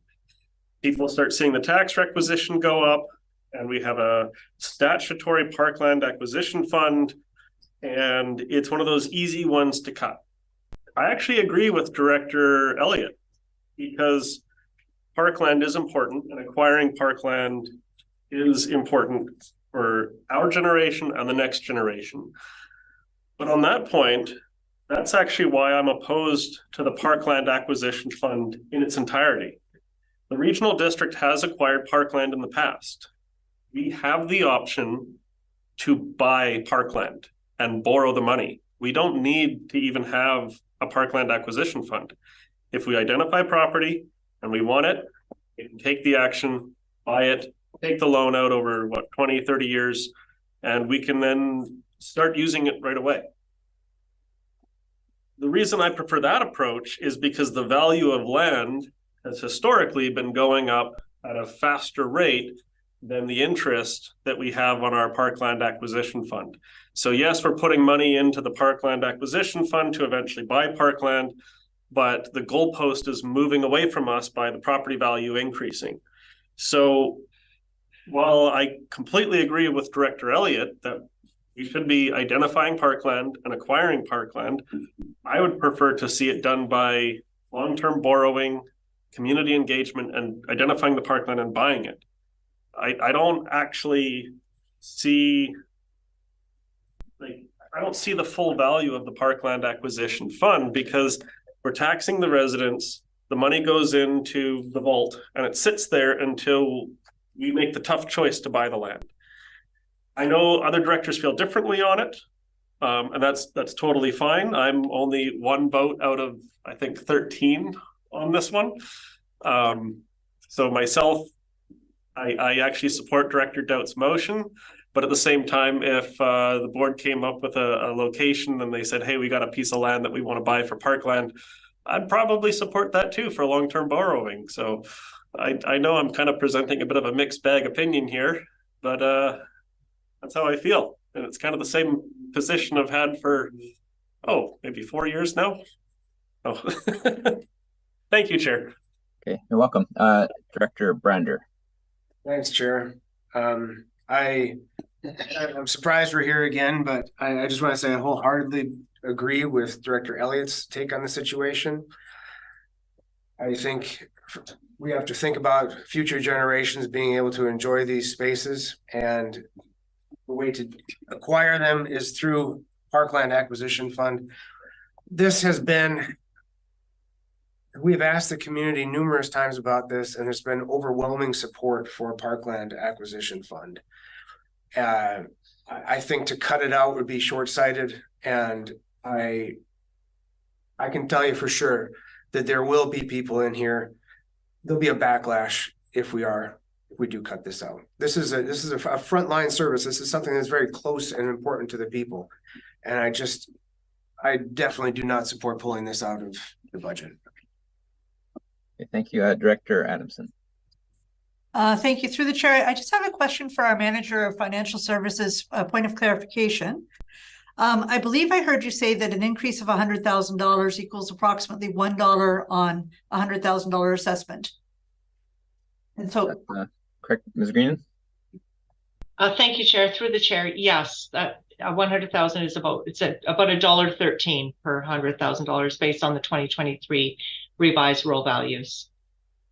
right. So I know a budget's made of a slice of 1,000 swords, but it seems to me like we're talking about $2 per $100,000 for this requisition, right? Okay, that helps me with my decision. Thank you. Thank you. Is there any other discussion around the table? Seeing none, I will then call the question on this motion. All those in favor of the motion? All those opposed to the motion? Okay, you can mark me down as opposed. Doesn't matter. It does not pass, and that's opposed is Director Brander, Director Adamson, Director Gisborne, Director Elliott, and Director McCormick. Thank you. So now we're untabling and bringing back the original motion, which is that the Finance Committee accept as draft 1 and as guiding information the proposed 2024-2028 financial plan. If got the process correct, it's already been moved and seconded, and we can open it back up for debate. Hopefully, if we got any other debate on this item. Director Gisborne, is that your hand up, or is that? Yeah, that's okay. I see your fingers waving, so. I'm actually in support of this motion because the wording of it is that it's for a guiding document, it's guiding decision making. And I think what that means is it's to be guiding the decision making of our finance committee and our board over the next several months. And there's a number of items in here that I don't agree with or I would like to see changed, but this is draft 1. This is just like, it's like the prototype. Like, it's not the thing you're taking to market, but this is what we can use to start discussing, you know, these are the issues, here's where some things are that we can change in terms of requisition, because I know I've heard it over at the city that the mill's assessed value is going to have some kind of change and that will affect the city's budget. Well, the mill is also part of the regional district, so that's going to affect our budget. That's going to affect our requisition, but we don't know what that is until January. So this is just draft 1. I'm in support of it because it's a guiding document for this assembly. And I hope all of us go home when this is all said and done and we think about it and come up with some ideas for draft 2, because this is a process where our timeline is to have it finished at the end of February, but the provincial deadline is the end of March. With these kind of increases, we might end up deciding to have further discussions in March, but that's all based on the ideas and the proposals of members of this assembly. So that's why I actually support this motion, because it's to help us guide our decision-making. It doesn't mean that, yeah, this is it. This is what we're going to do, because there's still a lot more processes. So that's kind of responding to Director Doubt's point and his concerns. And I share a lot of his concerns in relation to these increases. So thank you, Chair. Thank you, Director Doubt. Yeah, so I've got a lot of concerns. You know, the first one is going to the taxpayers and saying we'd like a 34.7 or 35% increase in what they contribute in taxes. I want to talk a little bit about the average house price, because the average house price in the city is not the same as the average house price in the regional district. And when they're reporting that in the newspaper, we need to make that really clear. because the average home price in the city is actually closer in 2023 to 675,000 than 607,000. It's a significant difference when you're multiplying out those cents per $100,000 to add another $75,000 for the value of each of the houses, which is what taxpayers in my electoral area actually have to pay. So I will, I'll vote in favor of this as it being something to talk about in the future. But I don't accept the idea of asking everybody for this range of tax increases. And I look forward to everybody's creative ideas about how they can be limited. Thank you, Director Dowd. I mean, I think we all share concerns about the amount, and I think we should really think about what's in the plan and really bring forward clear direction for staff, and to try to address things if we so desire. And I think staff are also hearing some of the concerns we're having. Is there any other discussion on this item before us on the table? Okay, so I'll call the question. All those in favor? All those opposed? None opposed. So it's carried. So we're on to the second item, which relates to the waste management conversion and service establishment bylaw. To increase, the recommendation is to increase the requisition limit to a tax rate of $0.4044 per thousand net taxable value, or a net tax, or to a maximum of $3,005,648, or whichever is higher. So is there Director Brander? Motion. Is there anyone willing to second this? No, I'll second it for discussion. So this is the item, Director Dowd. Yeah, I've got a question for staff. I'm just looking at the second part where it says that the board seek written consent from at least 2/3 of the participants in the waste management service. Who are the participants in the waste management service? Everyone. Ms. Greenan?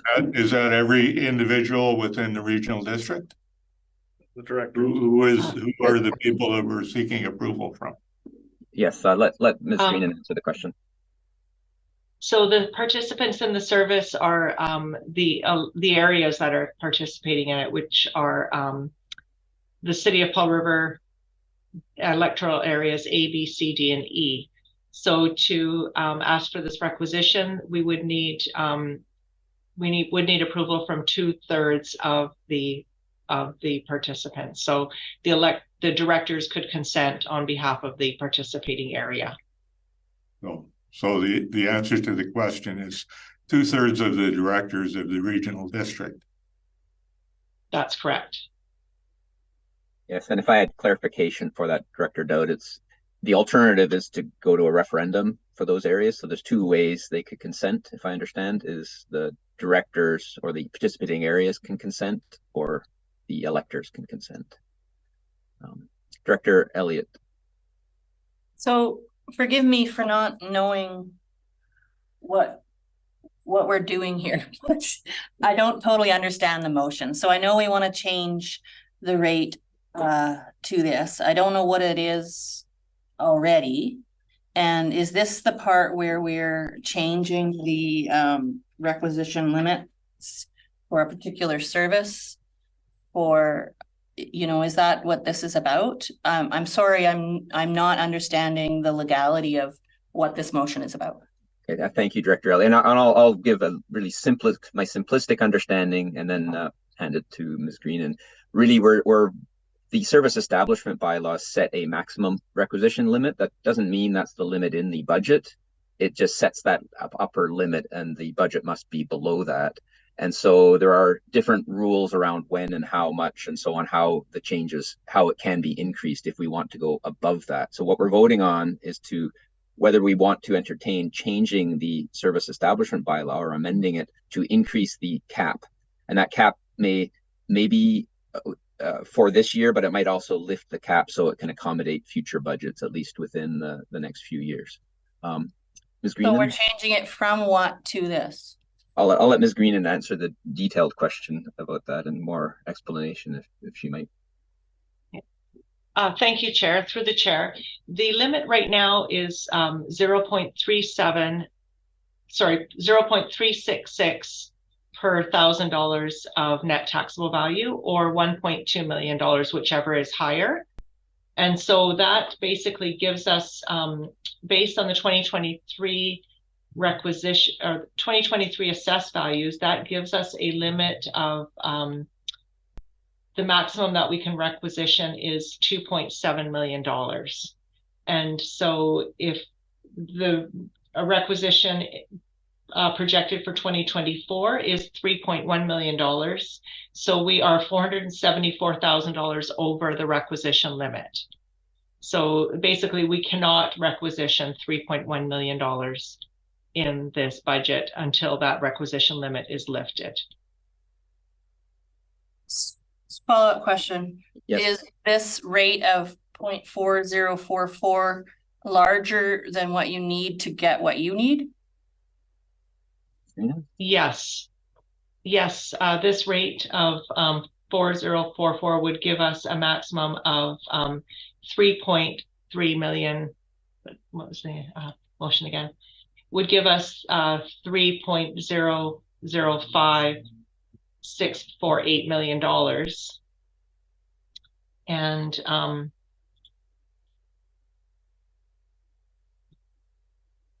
what's going on here? Sorry. And you need 3, you need under 3, right? Or... Yeah. Just a second. I thought that we were.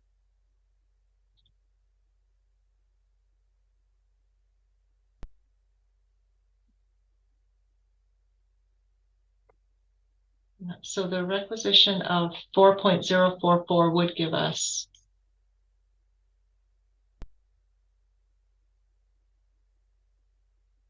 Sorry, I'm just going to go back to this financial plan again.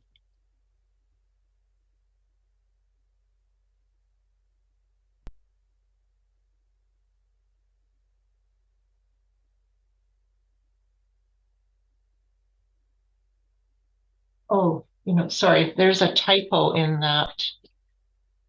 I think I have a typo in the, I have a typo in the motion. Sorry, I'm just going to do a quick thing here.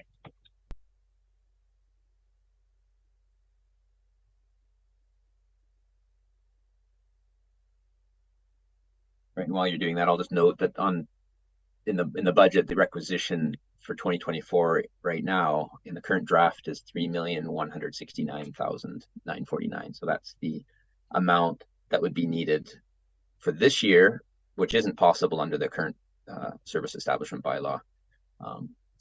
So it should be. But the change, this is about the change, though, not the total.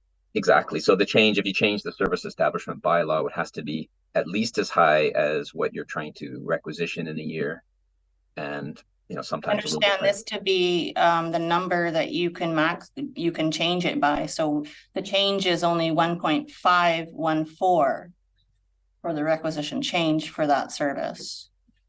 And so is this not about the change, or is that the total? It's the total. So it's setting the service establishment bylaw has a maximum tax rate, and it's according to Ms. Reed. Okay. So this is changing the existing one, whatever the bylaw says, to 0.44, saying a maximum of 0.4044 per thousand, or 3 million, whichever is greater. So the amount of in any year, if that was passed in the future, say 4 years from now, it would be assessed values times that number, or 3 million, whichever is bigger. So maybe we'll have discussion on. Sorry. Well, Ms. Green is ready. Okay. Sorry, I think I made a mistake when I did that calculation. You can just give me a minute here. I'm just going to find my calculation and see what happened. Okay, and while we're waiting, maybe I'll continue. Maybe Director Doubt had his hand, and then Director Gisborne. Yeah, I'll just get, there may be a mistake in the calculation, and that's a good thing to find out before we get very far. But my question was around having people understand what this motion would do.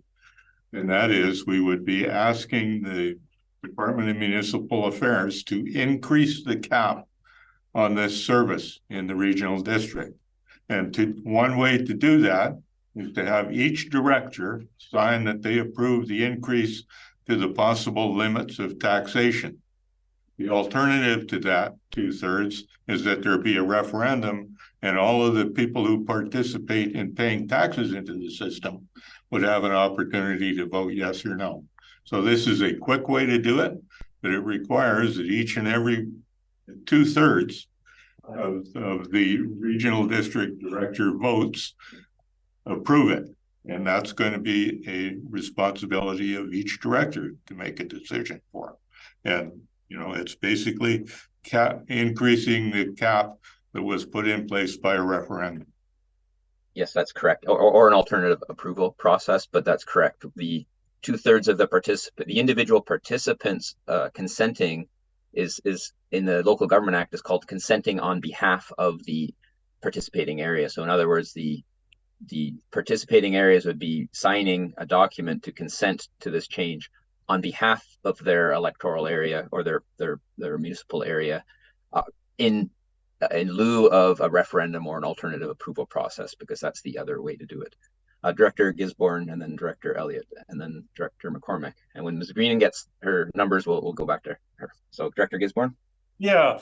One of my first questions was, it says, you know, setting the upper limit to $3,005,000. But then looking at our budget, there's a proposed requisition of 3.17 million, which is above what even this motion is for the requisition. So I think that might be what Ms. Greenan is working on. This motion is about setting the upper limit for the taxation for the solid waste management service. It doesn't mean that we're actually going to requisition the upper limit. It just means that that's what we're setting it to.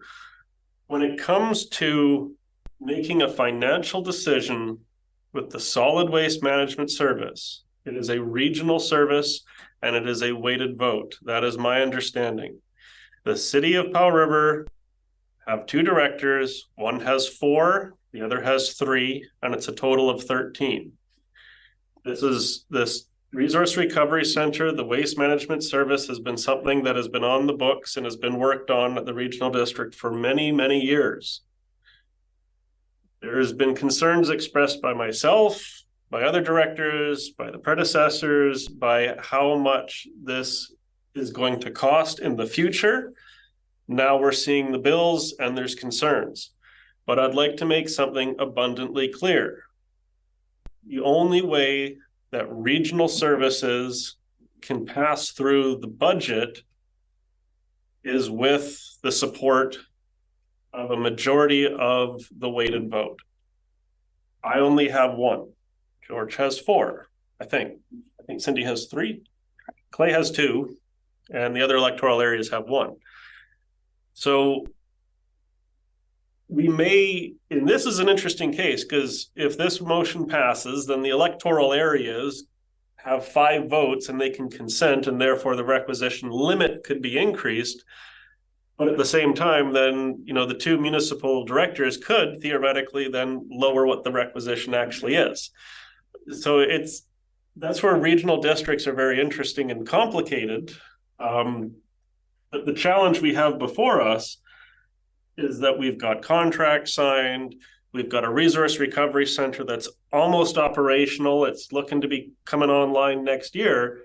It's kind of like, you know, the car has been bought and paid for, now we're getting the bill, and it's like, whoa, this is expensive. Well, it's been purchased, it's been adopted, it's like, and this isn't something that happened over the last 6 months. So anyone watching on TV or their computer or whatever, it's like, this has happened over not just multiple years, but multiple terms. And now we've got a big increase in front of us. It looks like a 91% increase, but the motion on the floor is to just change the upper limit. And I've had concerns about the Resource Recovery Center for a long time.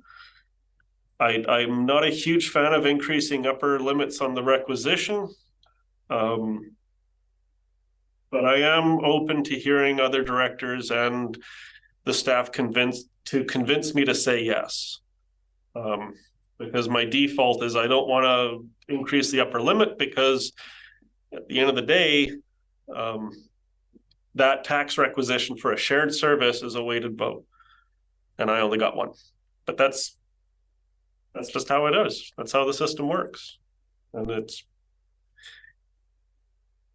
the best system we got. And I see Linda Greenan is looking at the screen, so I think I'd just like to let me chair Director Gisborne.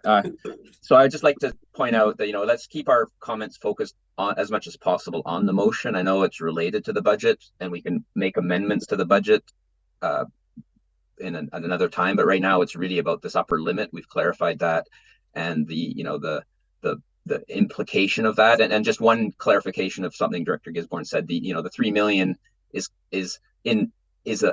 part of a maximum. So whichever's higher is the 3 million or the 0.44. So if the 0.4044 results in a higher amount, that's the actual limit. So if assessed values go up, then it may be much higher. So before I continue in the round, maybe I'll hand it back to Ms. Greenan, because she has some updated information for us. Thank you, Chair. I sincerely apologize. I did have a typo and went with that. It should have been a tax rate of 0.4944, which would bring that to or $3,674,560, and then that would be that requisition limit should be adequate to carry us through until 2028 based on the proposed 5-year financial plan. Could I move an amendment then? Yes, I think we should get the proper motion on the table first. Director McCormick, I see Director Elliott and Director McCormick had their hands to talk about the main motion up. So maybe we'll carry on with those two comments and then do the proper process. So we'll go through the list. But we know that the motion on the table should be amended if we're going to actually pass or consider the information as put forth by Ms. Greenan. Director Elliott? Thank you, Chair. So just continuing with my understanding of what we're doing, the long-term borrowing part of the creation of our facility, did it not include some sort of a voting process to commit those long-term borrowing in the first place? And would that not make the paying back of that debt separate from the other parts of it? Ms. Green? I wasn't here, so I'm assuming when we made the original plans that we've been marching on, we asked the electorate whether we could borrow all this money to build the waste recovery center or not. Ms. Greenan is Oh, yes. Thank you, Chair. Thank you, Chair. So the process the plan that we're following was developed through the solid waste management plan planning process, and that is a process that involves many stakeholders, and it's actually years of public engagement, and then that's the road that we've decided to go down, was to close the incinerator facility and then develop it into this resource recovery center and waste transfer station. So all of that, the process that we're following, the plans that we're doing, were developed in that process, and during that process as well, that allows us to development of that plan. And all of that public engagement that went into that plan allows us to do the borrowing. So it was all in one, all through that project that the borrowing and the resource recovery center development were approved. Okay, so forgive me, because I believed there was checks and balances in our processes that didn't allow us to do long-term borrowing over a certain amount without some sort of a going to the electorate process. You're saying that process was through extensive engagement rather than some kind of a referendum or assent voting process. And so if we were to make this motion and ask the ministry to override this or change this cap, we are basically endorsing a process that never did have any kind of assent voting for any of this then. And because I'm new to this group, I hadn't realized that because I didn't really study exactly how we arrived here. I had just assumed things were standard across the board, that you don't get to do long-term borrowing without some kind of assent voting. And so now I'm hearing that isn't the case. There are other ways to get there. And this particular process was done a little bit differently. And I'm not entirely understanding all of that. So I'm actually wanting to think about this some more, but this is a committee level, and I'm imagining it gets forwarded at some point to another committee where we actually vote on it. Is that correct? Ms. Greenan? Thank you, Chair. So this would be voted on at the board level. If this motion is recommended by the committee, then the board would vote on it. And when would that land on the board? Do we know that? 2 weeks. 20. So while I'm in Cuba. All right, thank you. Those are all my questions for this motion. Thank you. Okay, Director McCormick was on the list. Our CAO has his hand up to give a process. Yes, through the chair. Can our Director of Financial Services or Manager of Financial Services please explain to the board why we did not need any assent voting on this particular matter, and because it's either embedded in the LGA that solid waste services is exempt, or the fact that we did the solid waste management plan enabled us to be exempt from that process. There are slight nuances. Director Elliott is correct that 9 times out of 10 you have to get elector assent, but there are some slight nuances in some particular matters. Thank you for that. Ms. Greenan? Okay, thank you, through the chair. Yes, so because that regional district has a solid waste management plan that has been approved by the Minister of Environment and Climate Change Strategy, and that is under section 24.5 of the Environmental Management Act. Because that section of the Environmental Management Act gives regional districts the authority to borrow in the borrowing authority to implement the solid waste management plan. So basically that says, you have the authority because you've already done all of this public engagement. This is the plan that has been approved, and the Ministry of Environment has approved that. That gives the regional district authority to borrow. We don't need additional authority through an assent vote. A question. So we'll go back onto our list. So Director McCormick was next, and then I would like to entertain a motion to amend the motion before us, so we get the right numbers before us. But Director McCormick. Yes, thank you, Chair. My question is that requisition is one way to raise funds, but there's grants and there's various other ways to put income onto our balance sheet. So I would like to know what other options have been explored by staff and with what results as an alternative to going to the taxpayers for more. Ms. Greenan? What other options to raise this money were considered? Thank you, Chair. Thank you, Chair. Through the chair, we have increased waste tipping fees to also try to increase our revenue in that service. And we have recycling BC incentives and fees. And of course we have the $6 million grant for the Resource Recovery Center.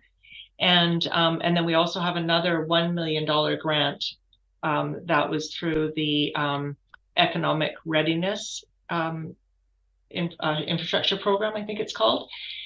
So we have been exploring grant opportunities, and then for any other opportunities, I think I will pass it over to Arnold Schwab. He's the Manager of Asset Management and Strategic Initiatives, and is, the head of this project. Mr. Schwab. Thank you, Chair. Through the chair, I think Ms. Greenan has covered a lot of it. So we're sitting at about $7 million in grants on the project in total. We continue to look for other opportunities. We are definitely not sitting idly by, but I think a lot of these costs that we're looking for next year are operational and loan payments. And unfortunately, there's not much in the way of grants when it comes to operational type things. It's typically infrastructure. So it will be a little harder to get grants for some of the costs that come up next year. But, you know, I think beyond that, as Ms. Greenan already said, we can look at our tipping fees. We can look at any other opportunities for recycling,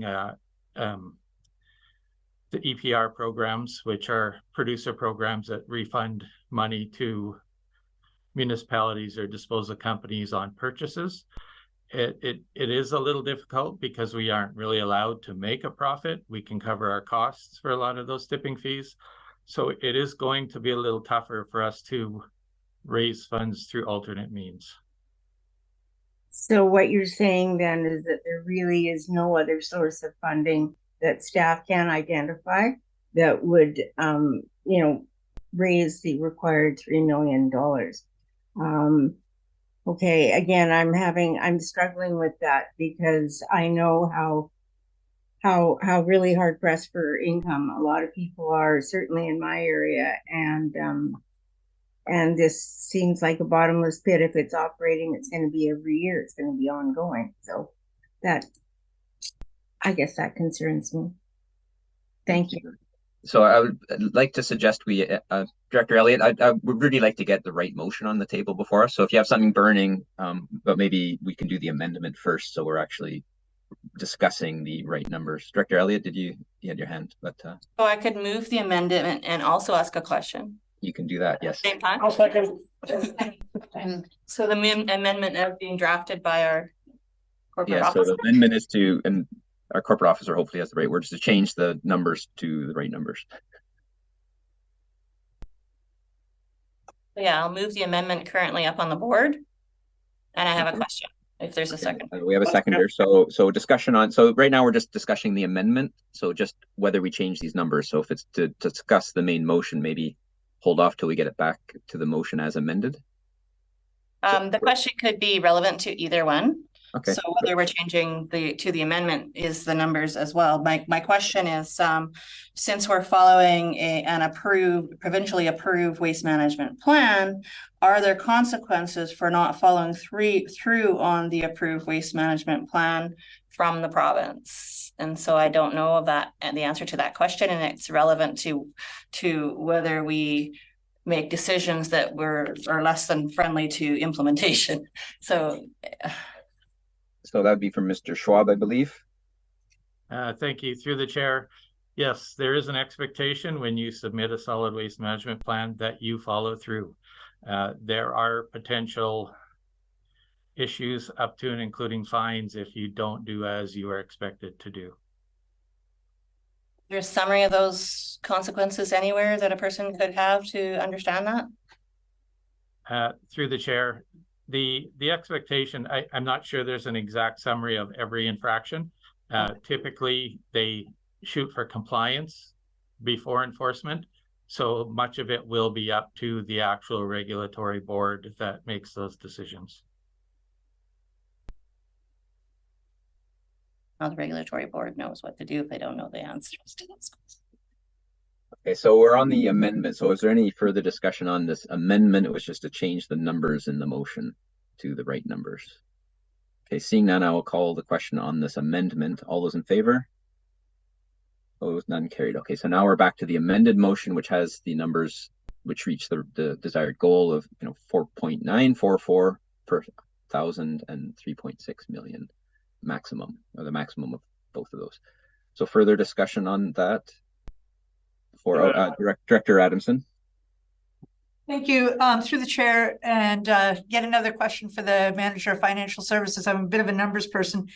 When I was first looking at this motion, I saw a difference of 0.04 between the original 0.33 and the 0.400. And my math, if I was doing it correctly, that was coming out to about an average of $24 per household at the $607,000 range. So with the new number now, it's a 0.13 increase. And so again, if I'm doing my math correctly, I'm coming out with an increase of almost $79 per household. The average rate. And I'm just curious if that math is correct. And if so, which of those numbers might be already included in the existing budget that we're looking at? Ms. Greenan?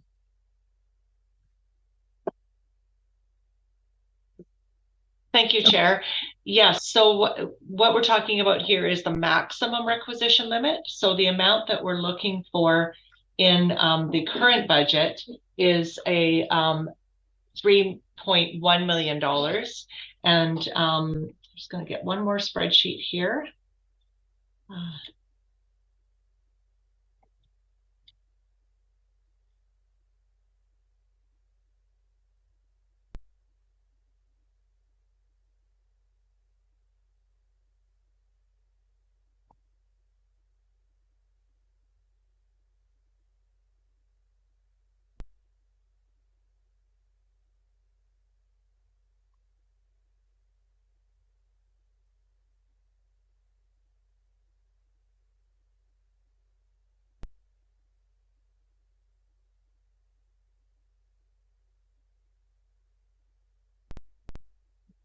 Sorry, so what we're looking at for the 2024 rate is a, for waste management, it is a rate of $35.88 for the waste management service.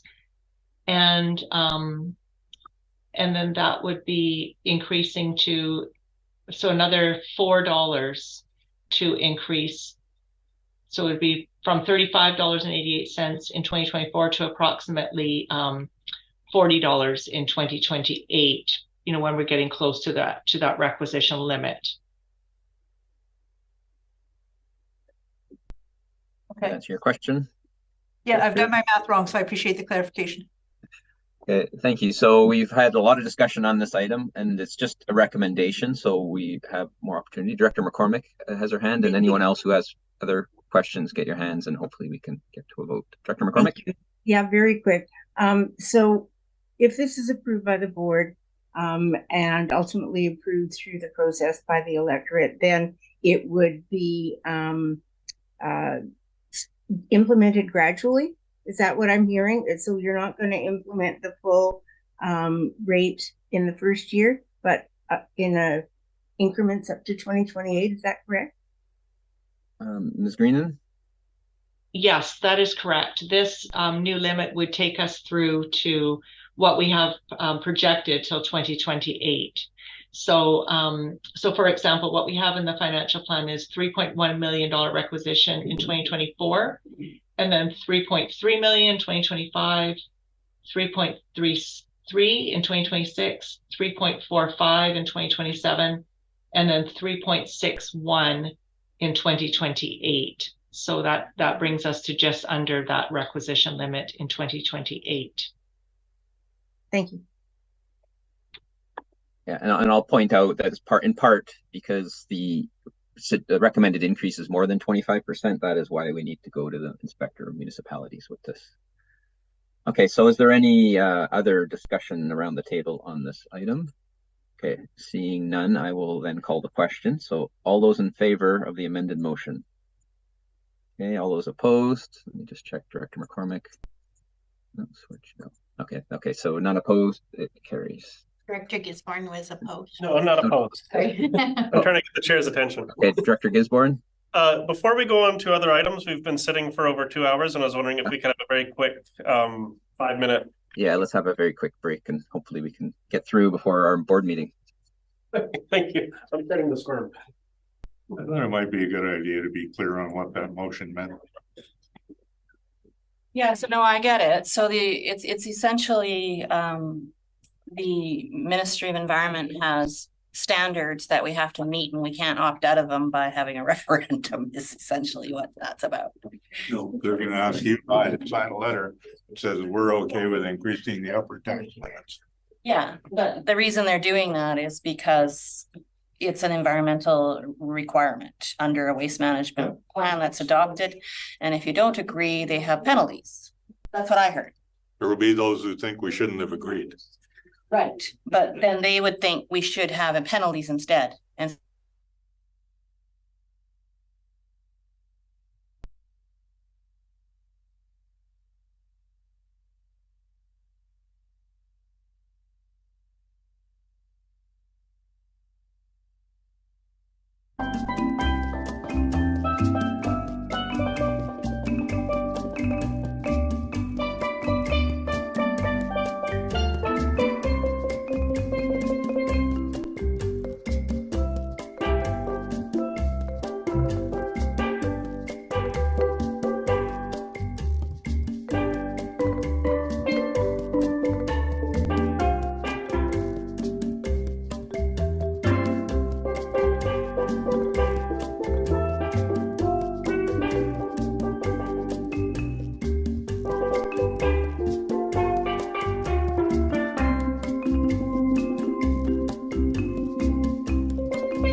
Yes. Recording in There's a progress. few things that were required, emergency planning. Yeah, that's a new one, yeah. Because back in the day it was like, you don't have to do anything, and then in the 90s it was. This is not working out. Well, that's how we ended up with so many fill areas that are not done copacetically, right? Oh, you mean like Myrtle Creek? Or squatters. Myrtle Creek is still a fish-bearing creek.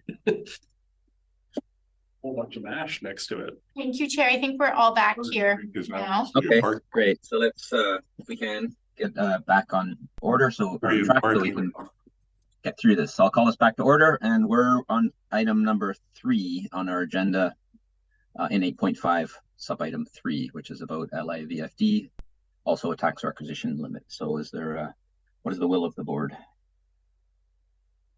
I'll move. Director Gisborne, is there a seconder for that? Director Brender? So is there any discussion? I have some discussion, but I'll wait for anyone else first. Director Gisborne?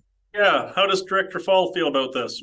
Well, I just said I have some discussion, so you'll hear from me very momentarily. Okay, I'll just dive in.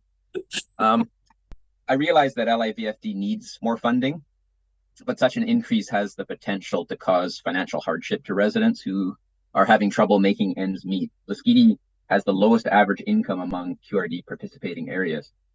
I understand that it may be convenient to put a single large increase but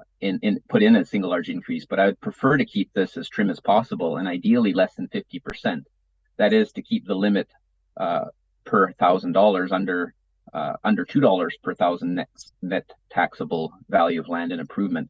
This would effectively represent two 25% increases that are allowed each 5 years without the inspector's approval, and would still provide nearly the projected 464,000 needed by 2028. It would provide about 444 if I got my math right.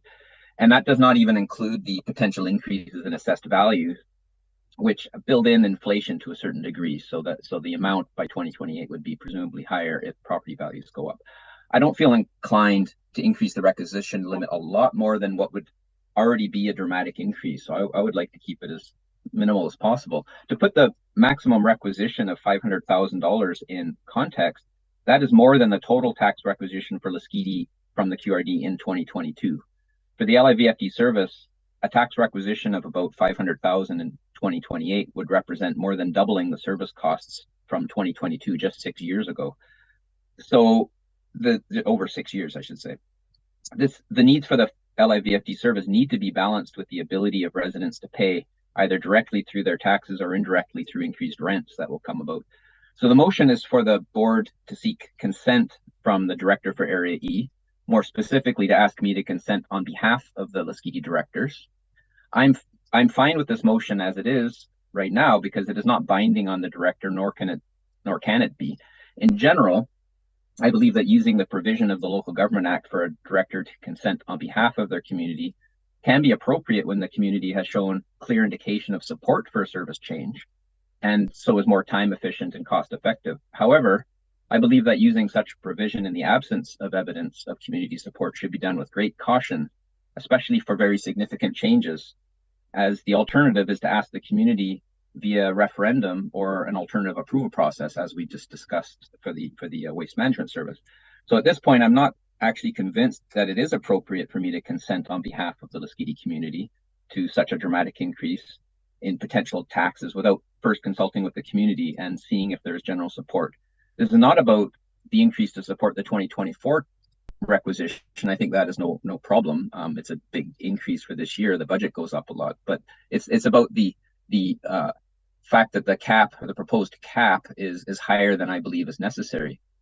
The report states that the approval from the inspector of municipalities would take 6 to 8 weeks. So I believe, and I have a couple questions and then a proposed motion. The board meeting in January may still provide sufficient time. So I'm going to ask my question and then I'll put forward a motion. Is there, and this is for Ms. Greenan, if I might, is there a plan for community consultation on this change? And would it be okay for this item to be finalized at the January 2024 board meeting? Thank you, through the chair.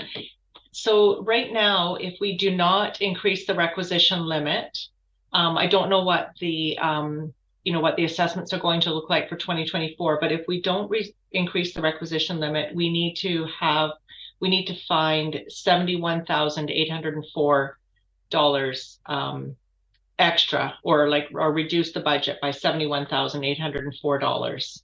I've already, in the budget, I have put forward that we bring forward $32,000 of the surplus. I don't know what the surplus is yet, but we would have to, that would mean we'd have to have another $74,000 of surplus, or be able to cut $74,000 from this budget. Right. That wasn't actually quite my question, and I understand I was probably a little convoluted. So yeah, the budget needs to go up, and I'm not averse to increasing the cap or considering it. The question is there is community consultation planned on this? And I don't see any. But also, would it be okay? The main question is, would it be okay if the board finalized a decision on this at the 2024 meeting? So if we were to what I want to propose, and I'll send the wording to our corporate officer, is to refer this back to staff to revise and reconsider. So if it came back to us in a month and then we finalized it in January, would that still leave sufficient time to adopt the budget, which would then be in March, presumably, but still in time to get the budget done and have the bylaw changed? It might be enough time, but I'm not sure if it would be, because my 6 to 8 week turnaround time through the ministry is an estimate.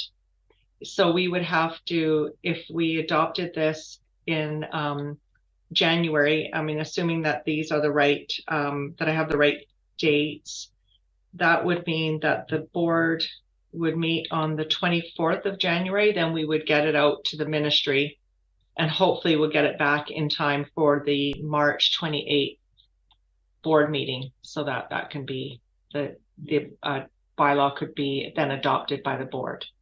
Okay, maybe so it might work. If that seems too tight, would it be also feasible to request that revisions or consideration of a different level to come back to the board meeting in 2 weeks on December 20th? Of a different level of service? To reduce the maximum limit increase, because the 68% proposed increase is more than needed for sure to get through this current year, right? The 68% would give 500,000. The current budget is 360, so 68% increase in the cap is significantly higher than needed to get through this year's budget. It projects things out to 2028, but not accounting for property tax increases. So I think, and then 500,000 is even more than the 464,000 projected for 2028. So I think a cap, having an increase of 50% would probably meet what we need by 2028. And if it doesn't, then we can reconsider this in a couple of years, but it would for sure get us through this year and the next couple of years.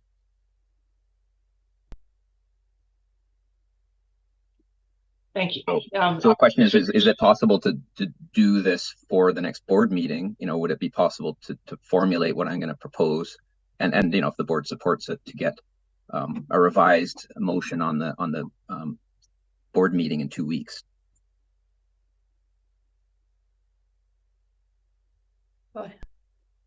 Andrew, she's looking to the chair, which is you. Oh yeah, okay. Sorry, Ms. Green. And so the question is, okay. So I'm gonna send the corporate officer my wording, and there may be some additional. So the wording is, and what I'd like to move, and I won't do it right this second because I'll wait to see whether there's an additional clause, but that the finance committee refer this item, CAO, before I do this. Yes, through the chair. You had asked the question of Ms. Greenan. She was waiting for you to acknowledge her so she could respond. Oh, I'm sorry, Ms. Greenan. Yes. So could you? So the question was, would it give you time if we referred this to bring back a revision back for the next board meeting on December 20th? Thank you, Chair. Through the chair, I'm just not sure, are you looking for a different number? Because we could quickly figure out the right number. For example, when I was proposing that requisition limit increase, I wanted to make sure that it would get us through 2028. And it was also acknowledging that there aren't a lot of funds in reserve for the Lasqueti Fire Department, even the way we've projected out 2028. Like there might be enough to buy, you know, I'm not sure, like maybe a half a fire truck, and then we'd have to borrow for the balance. So there isn't a lot of reserves in that service. So I was kind of acknowledging that bringing the requisition limit up to, and you are correct, it would make it to about $500,000 based on the current assessed values. So if we were to, but the actual budget, you're correct, at 2028 is 464,000. So to get it to that rate, we would need a rate of like 2.047. But also, you know, we're assuming that the assessments are always going to continue to increase, and if they do, then of course that bumps up how much more requisition we can get. So you know, so that is an option too, is just to increase it by to 2.00, and that would bring you to Pretty close. yeah, it would bring you close. Like what would you be looking at? You'd be looking at 453,000. So you could be really close to that requisition. Okay, so maybe the simplest is Director Dowd, before I make any motion. I'm just fascinated by the conversation, but when I look at the screen, I can see the clock above us. It's almost 3 o'clock. We have another meeting starting at 3:30, so I'd really like us to get to a motion at some point so we could move forward. I think that's what they're trying to do. That's what I was about to do. So the motion then, I'm trying to make this as efficient as possible. So rather than refer it to our next finance committee meeting, so that it might take a month, I'll instead move to amend the motion by changing the 2.2063 to 2.0000. So per thousand. So is there a seconder for that amendment, Director Gisborne? Discussion on that amendment. Okay. Well, that's actually the motion on the floor. We didn't put out the first one, did we? Yes. Yes, we did. Yeah. Oh, okay, carry on then. Yeah, I was going to put a motion to refer it, but I didn't actually say it. So, okay. So we're good to Director Elliott. So I'm in favor of the amendment because the motion is basically seeking Director Fall's signature, and so from that standpoint, it means that Director Fall's agreement is required, and that's what he wants. So it makes sense to amend it to that. I just had one question about something I heard Ms. Greenan say earlier around surpluses.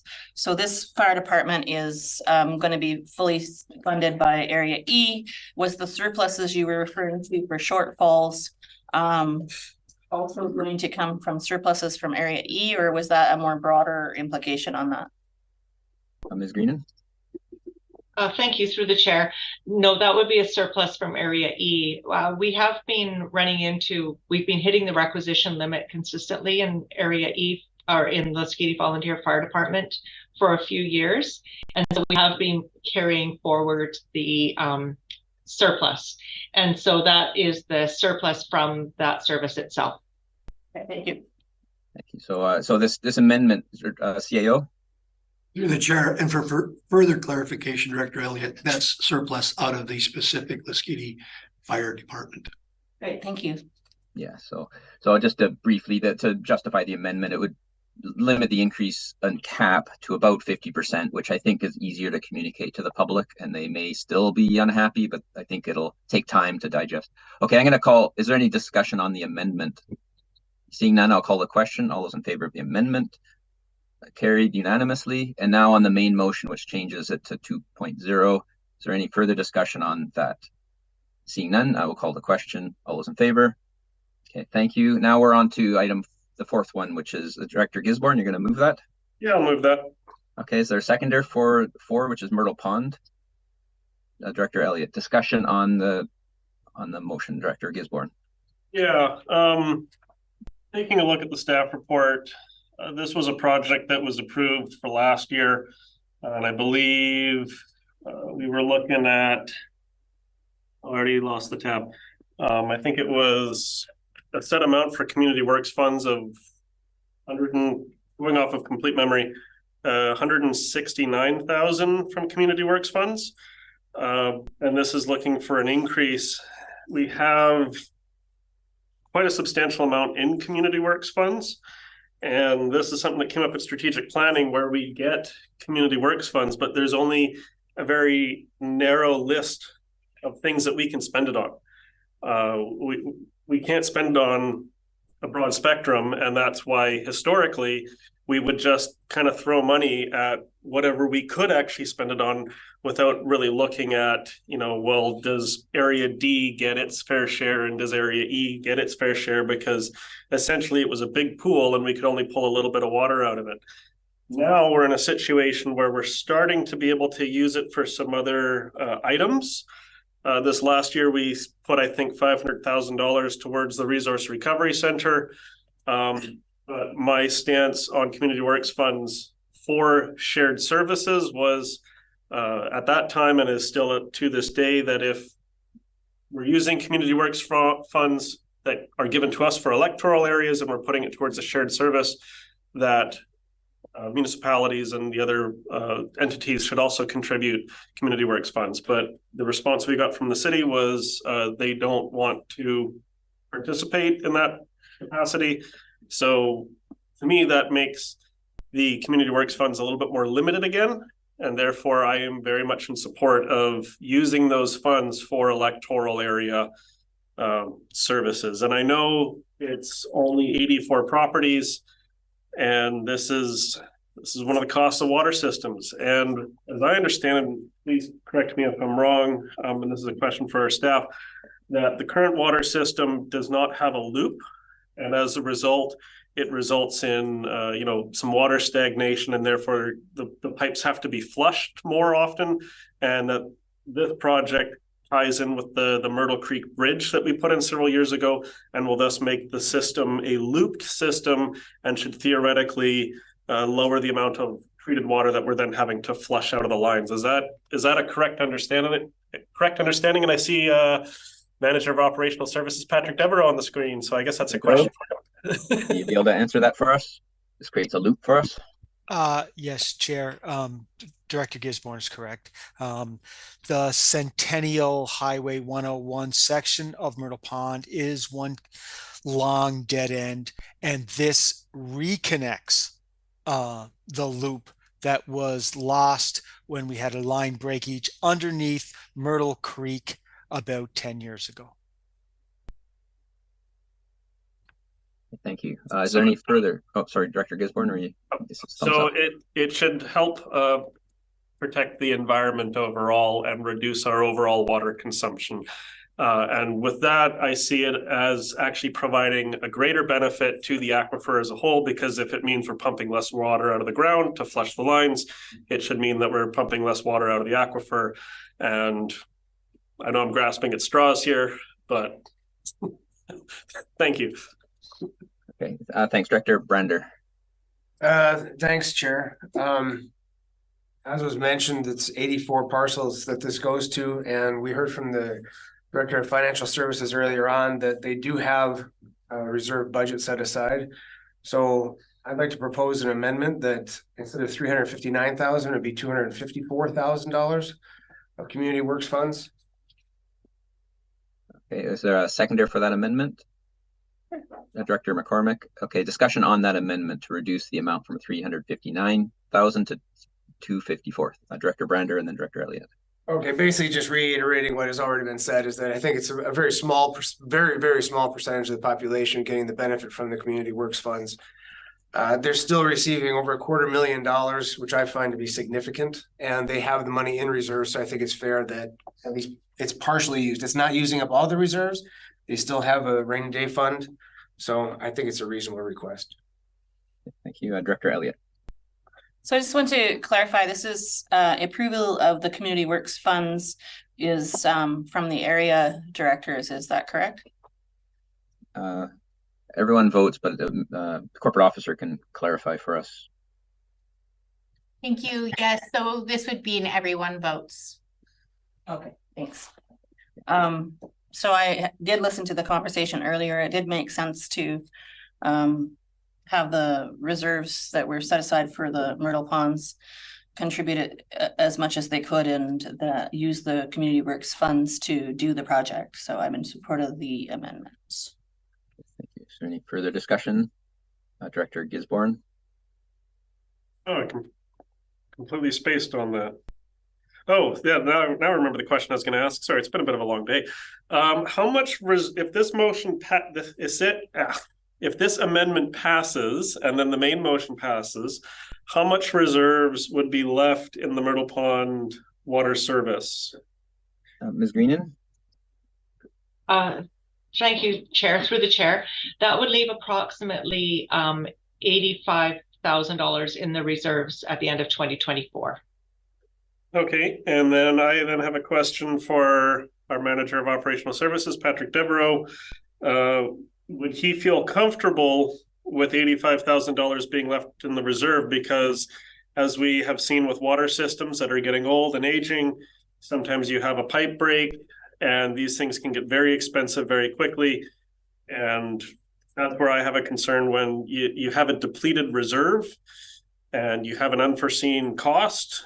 Like what would we do if we don't have enough reserves? So is 85,000 enough for leaving in the reserves? Community Works Fund. Maybe. Mr. Devereaux? Yes, Chair. That's a great question. This $359,000 for this project is to put 400 meters of pipe in the ground. So you can see the costs for water lines and where they come from. $85,000 is not a lot of money to have in the bank.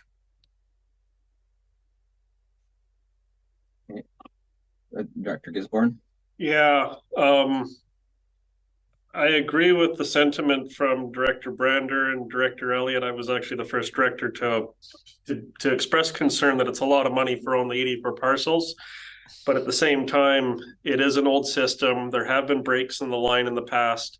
And I think if it leaves us with $85,000 in the bank and an issue comes up, that might be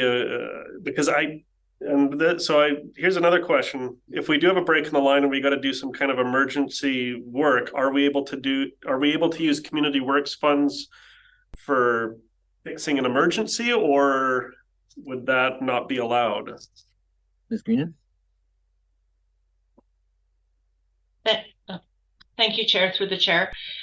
No, we can't use community works for repairs and maintenance. So if there was an emergency break and we had to repair it, we would have to then look to using, the costs that we have, a budget that we have in operations, because we can't actually even use reserves for emergency repairs. Reserves are for capital. Oof, that's a tough one. Thank you. Is there any further discussion on this amendment? So the amendment is on the table is to change the number from community works to 254,000. Okay, so I'll call the question on the amendment. So all those in favor of the amendment? All those opposed? One opposed, Director Gisborne. So now we have an amended motion, which is the same as in the agenda, except for a reduced number. Is there any further discussion on the motion as amended? Seeing none, I'll call the question. All those in favor? Opposed? One opposed, Director Gisborne. It carries. Okay, so there is some funding that project will go forward. Director Gisborne, you had Director Brander, and then Director. Oh, I have a motion that I sent to our corporate officer, I think. I sent it to someone else and I apologize. Thank you. I was just rebooting my email program. So just give me half a second. I'll share it.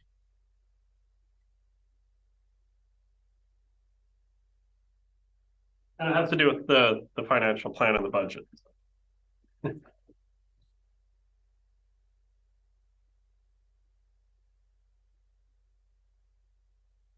So is this to recommend to the board then? Yes. The board. Okay. My apologies. Thank you. That's quite okay. Just trying to make sure we're doing the right thing here.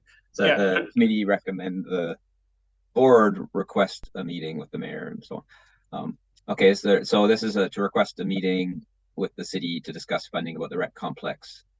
Is there a seconder for the motion that's on the screen before us with the words recommend after? I don't see the room, so I can't see if anyone's seconding. You want a second for this? Oh, I saw Director McCormick raise her hand. Oh, Director McCormick, did you second that? No. Is someone seconding this motion? Okay, I don't see anyone. Speak up if it's the motion. So I don't see anyone seconding it. So no, there's no motion. And I saw Director Brander had his hand up. Was that for something before? Yeah, just a question. We still have a couple of items left on the agenda, but if I'm not mistaken, we were supposed to have a meeting start 11 minutes ago. Oh, so, right. I don't know how we want to proceed.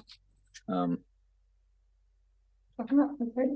there's a regional hospital district at 3 o'clock. Right. So would the committee like to pause this or consider these two items? I was wrong. Right. So we have a regional hospital district committee of the whole meeting 11 minutes ago. Mm-hmm. So maybe we should pause this and come back after, like we did at the committee of the whole meeting, just so we keep it after the regional board meeting. Director Stout?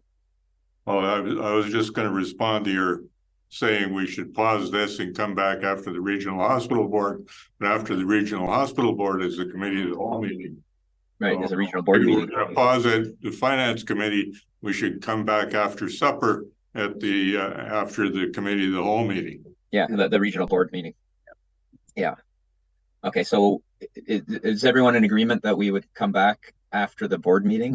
We'll pause this meeting, go to the hospital district, and then go to the board meeting, and then resume this. Director McCormick? Yeah, thank you. I think these two items could be handled fairly quickly. And I'm just wondering, because it's going to get unwieldy with 2 more meetings after this to be coming back again. So I just wonder if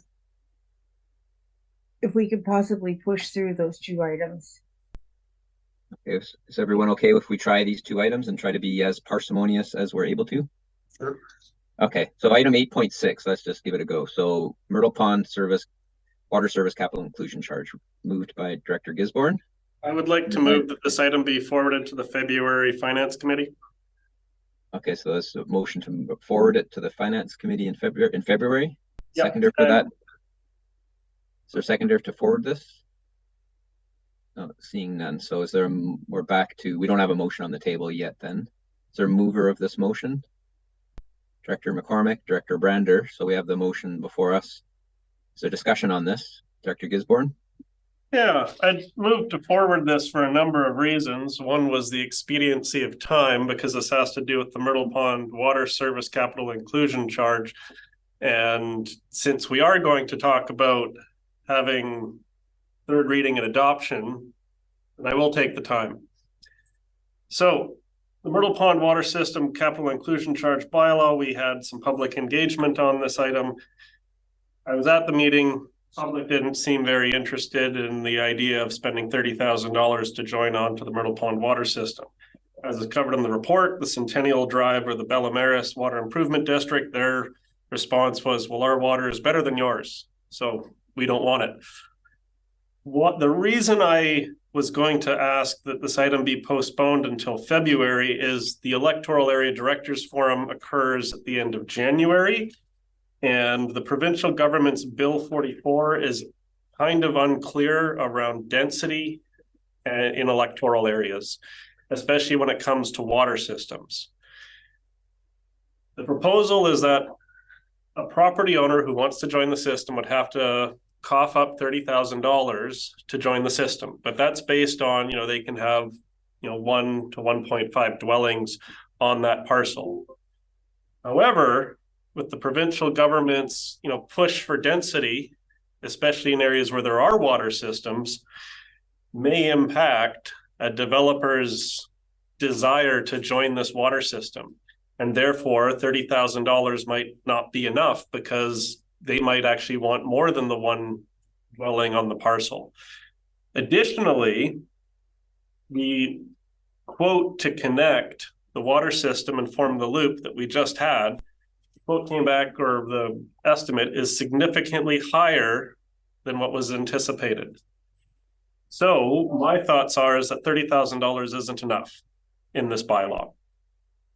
I want greater clarification on the impacts of the provincial legislation around density on water systems, and whether or not with these proposed legislative changes, would our system be able to handle the increase in density that the province may essentially shove down our throat? The answer to that is unclear. It's an item of discussion that's going to be on the Electoral Area Directors Forum at the end of January. And I believe that we'll have a better understanding of that issue in February. The good news is we don't have, a burning desire, is what I heard from the community, that like there didn't seem to be much thirst to join the system. So a delay, I think, would be fine, but that wasn't seconded. So that is not what is currently on the table. But with the concerns I have, I hear the residents say $30,000 is too much to join, but the concerns I have is that $30,000 may not even be enough, especially with the changes that the province is doing and with the updated costs to connect that water line. So at this point in time, I'm not willing to support this bylaw. I don't think it's enough. Is there any further discussion on this item? Okay, seeing none, I will then call the question. All those in favor? I have a question. Oh, Director Elliott. Yeah, go ahead. My question is to staff. Would delaying this to a future date when we have more information about the impacts of the current changes in legislation affect our operations in any way, or cause us to miss deadlines of some kind, or have any kind of effect? Ms. Greenan? Thank you, Chair. Through the Chair, no, it wouldn't impact our operations. It would just, basically this is just a fees and charges bylaw that if someone did want to join the system, they would know what the fees and what the fee would be up front. So I don't think that delaying it would impact our operations in any way. Okay, thank you. So one more question. Okay. I was slightly distracted in the earlier conversation because I had some things from my kids I had to take care of. And so I might have seconded that motion had I understood it at the time, and I'm sorry I was distracted. If we wanted to delay and we didn't pass this motion, or we defeated it, would that get in the way of the third reading? Would we be better off to withdraw this motion and just bring it forward later so that we're not restarting some bylaw process?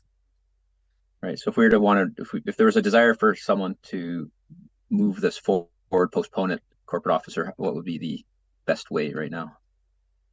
So this is committee level, so this isn't giving reading to this, not providing a reading. Is that what you're asking? Yeah, so you could bring it, if we bring it to the board, a motion to postpone could always come up at the board too. Okay, thank you. Okay, so see no further discussion, I will then call the question on this. All those in favor of the recommendation? All those opposed? Oh, okay, so it does not carry. Sorry, who was opposed? Everyone except me, I guess. I didn't raise my hand. But, that makes you in the affirmative. Yeah, I could be, yeah, I suppose. I don't think it matters. So, okay, on to the last item. Hopefully this is a fast one. Texada Island Community Hall Senior Center, Director McCormick. I'll move the recommendation. Is there a seconder for that?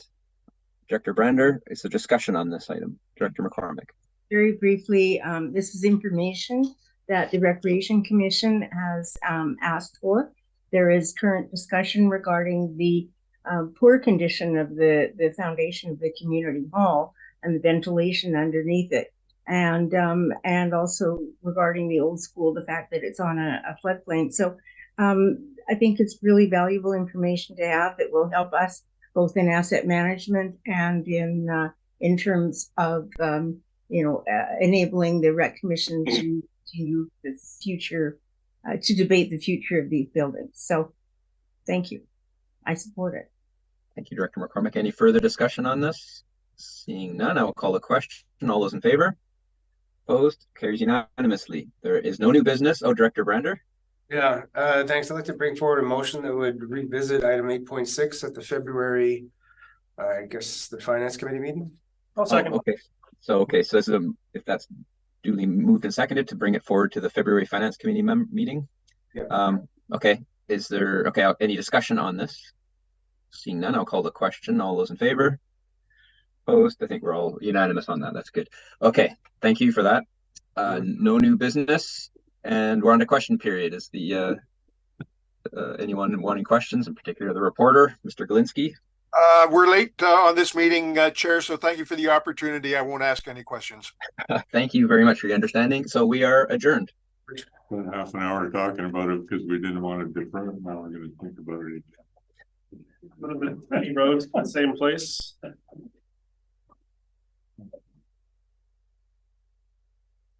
And Michelle, do I stay? I have to change video leads, or is this going to be the same? I think it's the same. The same. Okay. This is the same. It might change for the board, though. I'll have to double check that. Right. Okay. Thank you. Okay, so we just stay where we are. Yeah. No, we couldn't. The chair. Want to join it? Do they know how to get in? Who? Woman. Yeah. I have a little question for process. Yes. Jason was going to attempt to be here for the 3:30 meeting, which means he might show up at any time. And you would just.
Recording in Wednesday, progress. December 6th.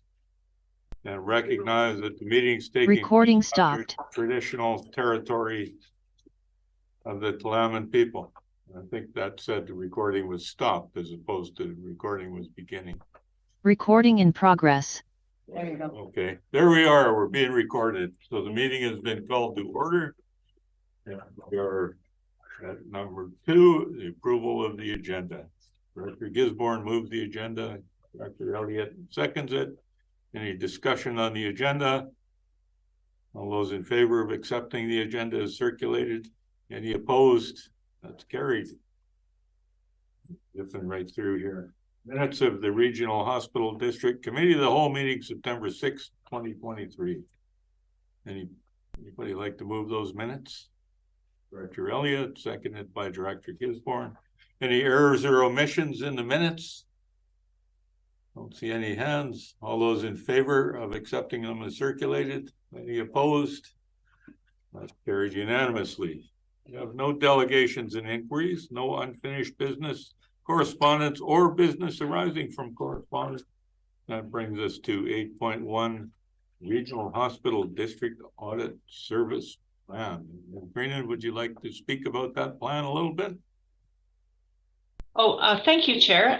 Through the Chair, I just wanted to mention that this is the standard audit engagement that we go through every year. The one thing that is, new for 2020, for the 2023 audit, is that we do have to implement the asset retirement obligation. So staff have been diligently going through and calculating what our obligation is in regard to asset retirements. And with regard to the regional hospital district, we're basically looking at any legal obligation to, to retire an asset. So with the Willingdon Creek Village, that's the one asset that we own, but it was built in 2014. So there's no, there's no hazardous materials, no lead or asbestos that we have to be concerned about with that building, but there is an obligation to account for what we would do at the end of the life of the former St. John's Ambulance building. So that there is an extra $1,200 cost for the auditors to go through what we've calculated and test our assumptions, etc. So that's the change with this audit service plan. Anybody have any questions? Don't see any hands up. So would somebody like to make the motion that's in the package there? Director Gisborne, you're moving the motion in the agenda, seconded by Director Elliott. Any discussion on that at all? Any questions? All those in favor of the motion? Any opposed? Carried unanimously. And now we get to the Regional Hospital District 2024 Budget Draft 1. Ms. Greenan, would you like to guide us through the excitement of the figures, please?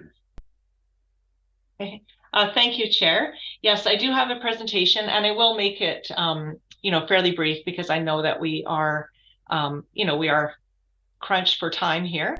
So I'll just share my screen and I'll try and share the right one this time. So can you see my presentation now? I can see it. Okay, great. Thank you. So this is draft 1 financial plan. And effective last year, we started making 5-year financial plans for the district. Slideshow. Just trying to get the slideshow started. So in this budget draft, I'll review again the video and the sound are dropping. Seems to be losing you intermittently here. Oh, did you lose the screen? Yes. Mm-hmm. So if you start the presentation prior to sharing, then you can determine which screen you want to share. Okay.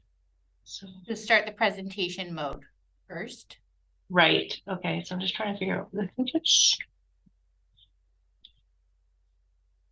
So can you see my screen with the 2024 budget draft 1? Yes.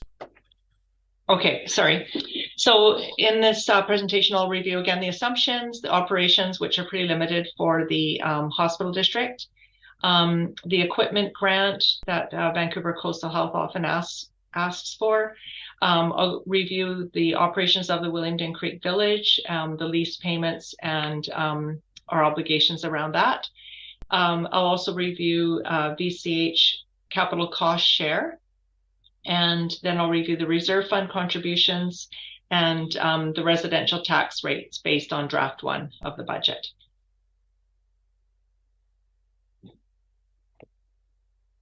So the assumptions, operational costs, of course, they're just estimates based on costs that we assume will incur.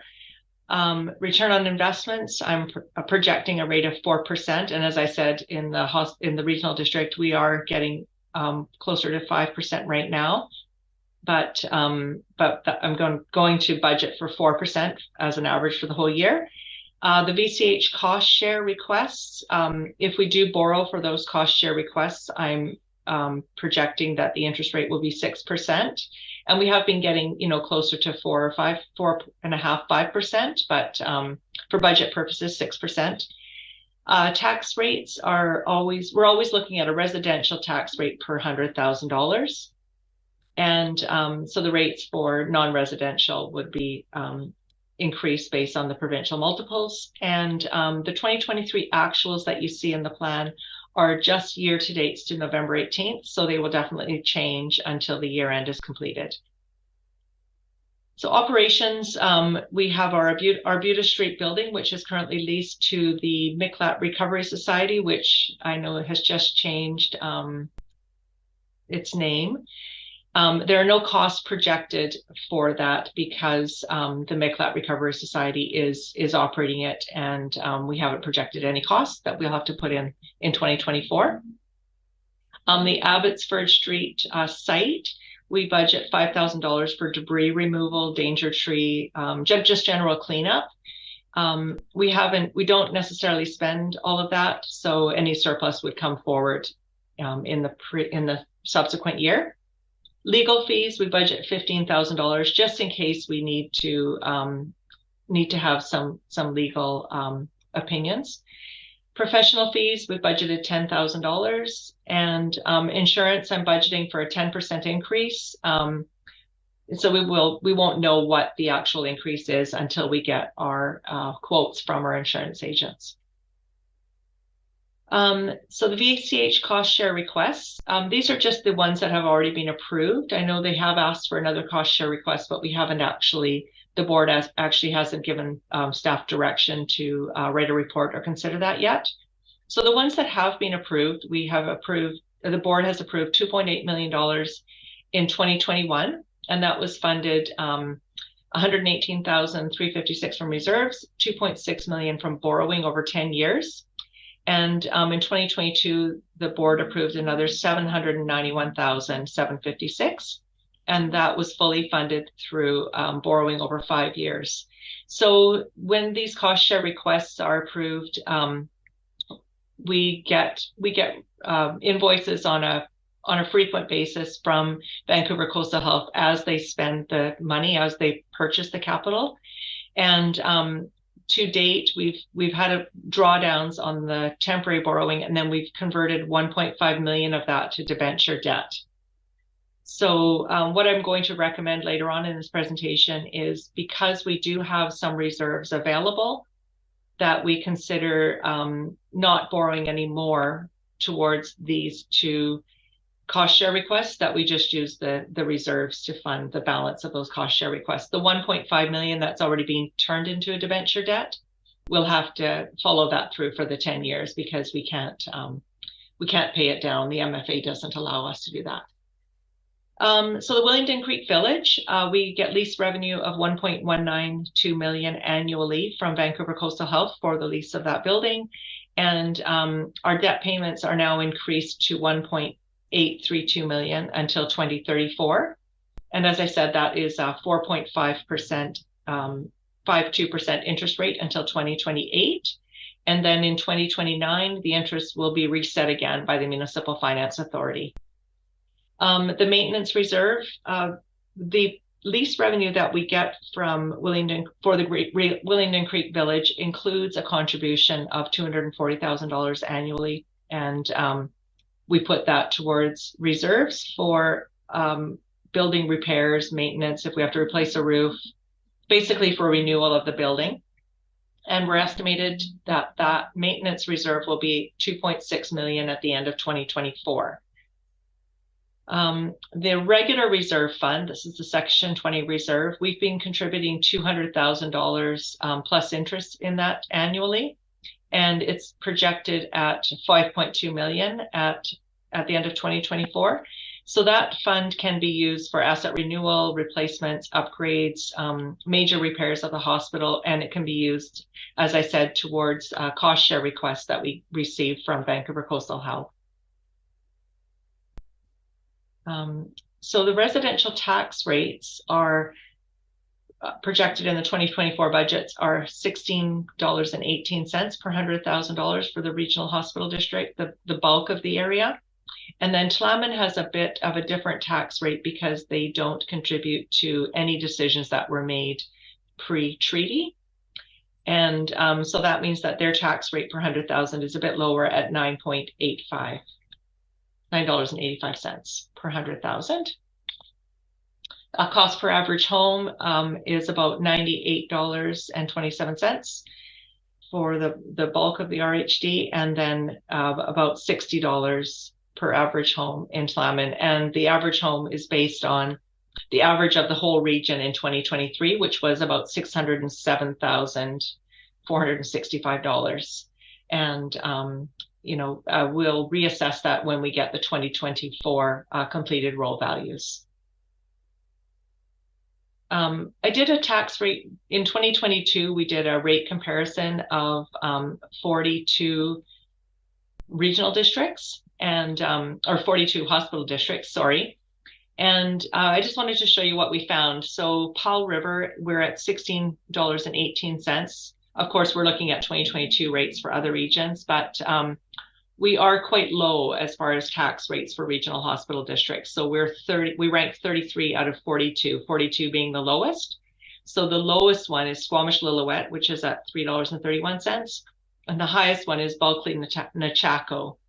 And I recently went to a regional district day and we talked about regional hospital district funding. And a lot of the hospital districts are, they're taking major steps to get their reserve funds funded so that they will have funding if they are requested to contribute a cost share towards a building replacement or renewals or other capital cost shares that come about. And so this one way to sort of even out how much money we have to requisition for these cost share requests is to put a consistent dollar value into the reserve every year.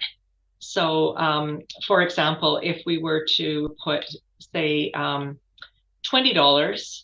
per $100,000 to reserves, that would give us, based on the 2023 assessed values, that would put $1.76 million into the reserves every year.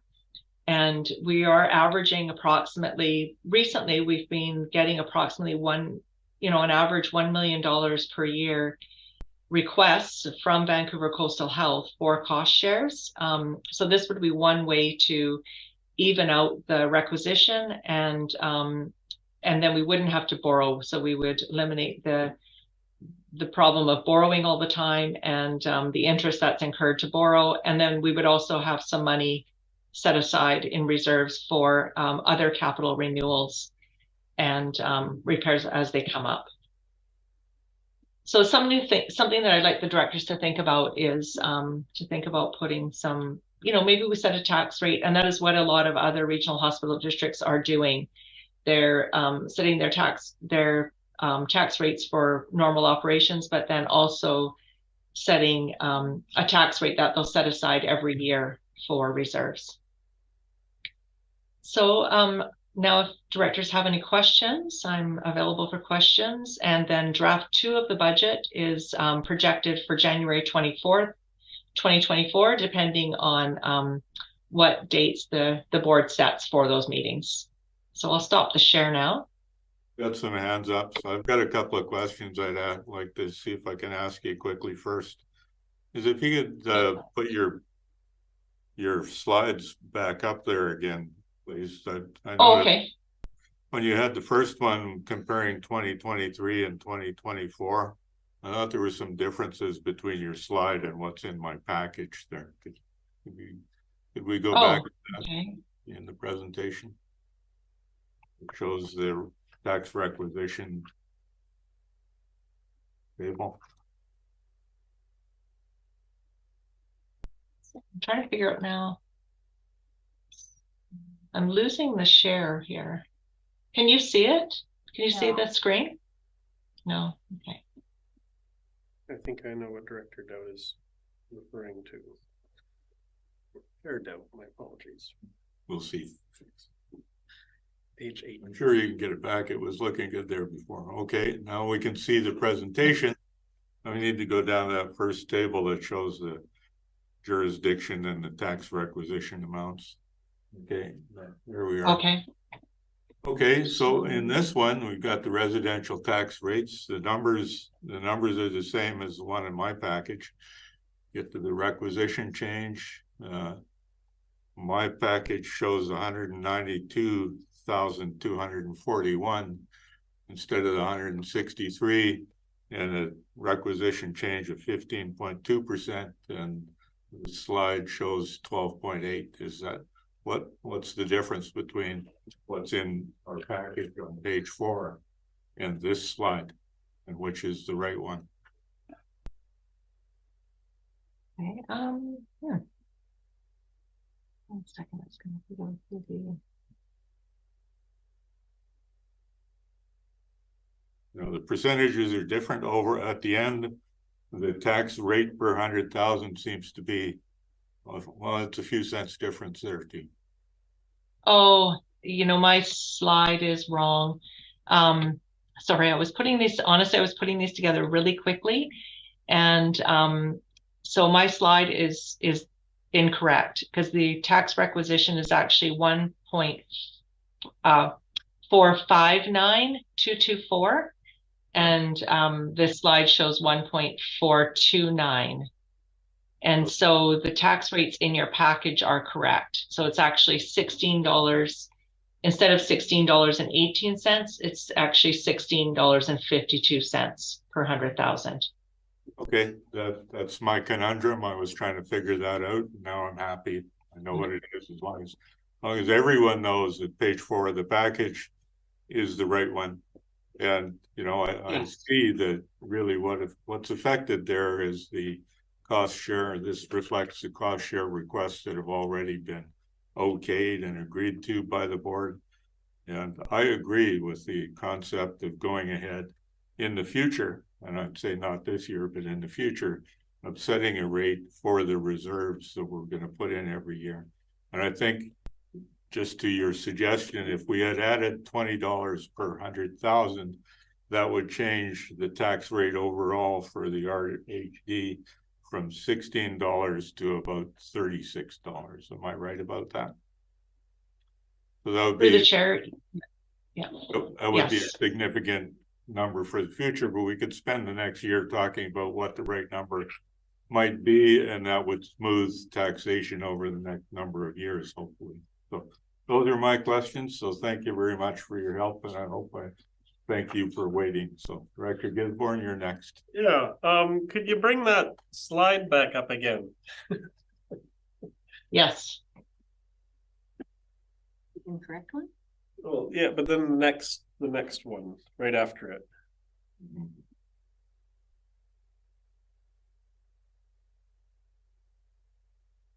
Yeah, so go down to that. Yeah, and then that one. Cost per average home. Yes. Yeah, it says tax rate per 100,000, but they're both got the heading of 2023. And yes, yeah, I think based on the package, the first two would be 2023 and the second two would be 2024, but it shows 2023, 2024, 2023, 2024. So I think that's is that correct? Yes, through the chair, that should be the tax rate for 2023. Cost per average home for 2023 was $87.11.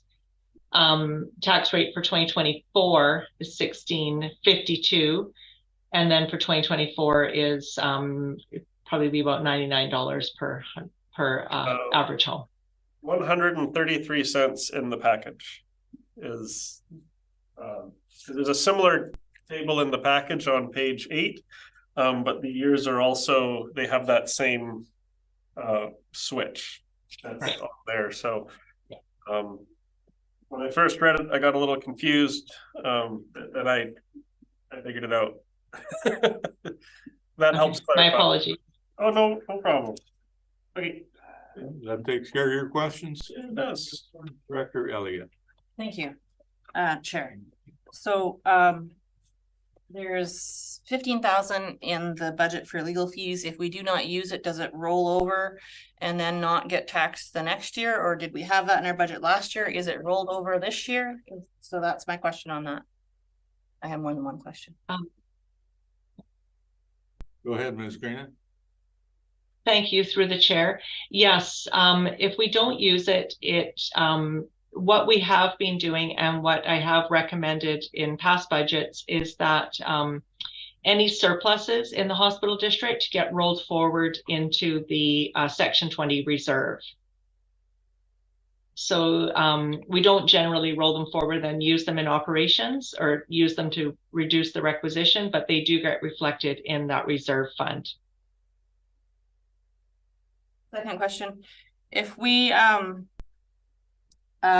use the reserves we had intended to use to pay down our debt but did not in a variety of different ways, can we have a zero increase budget and still meet all our obligations this year and worry about replenishing reserves a different year, because we seem to be quite healthy there at the moment and other areas in taxation are struggling? And I think we could do a zero increase budget here at the hospital board to cooperate overall with trying to keep taxes down this year.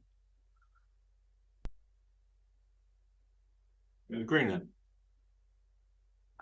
Through the chair, yes, that is one way, because it would mean, basically that would mean just reducing the requisition back to $1.26 million.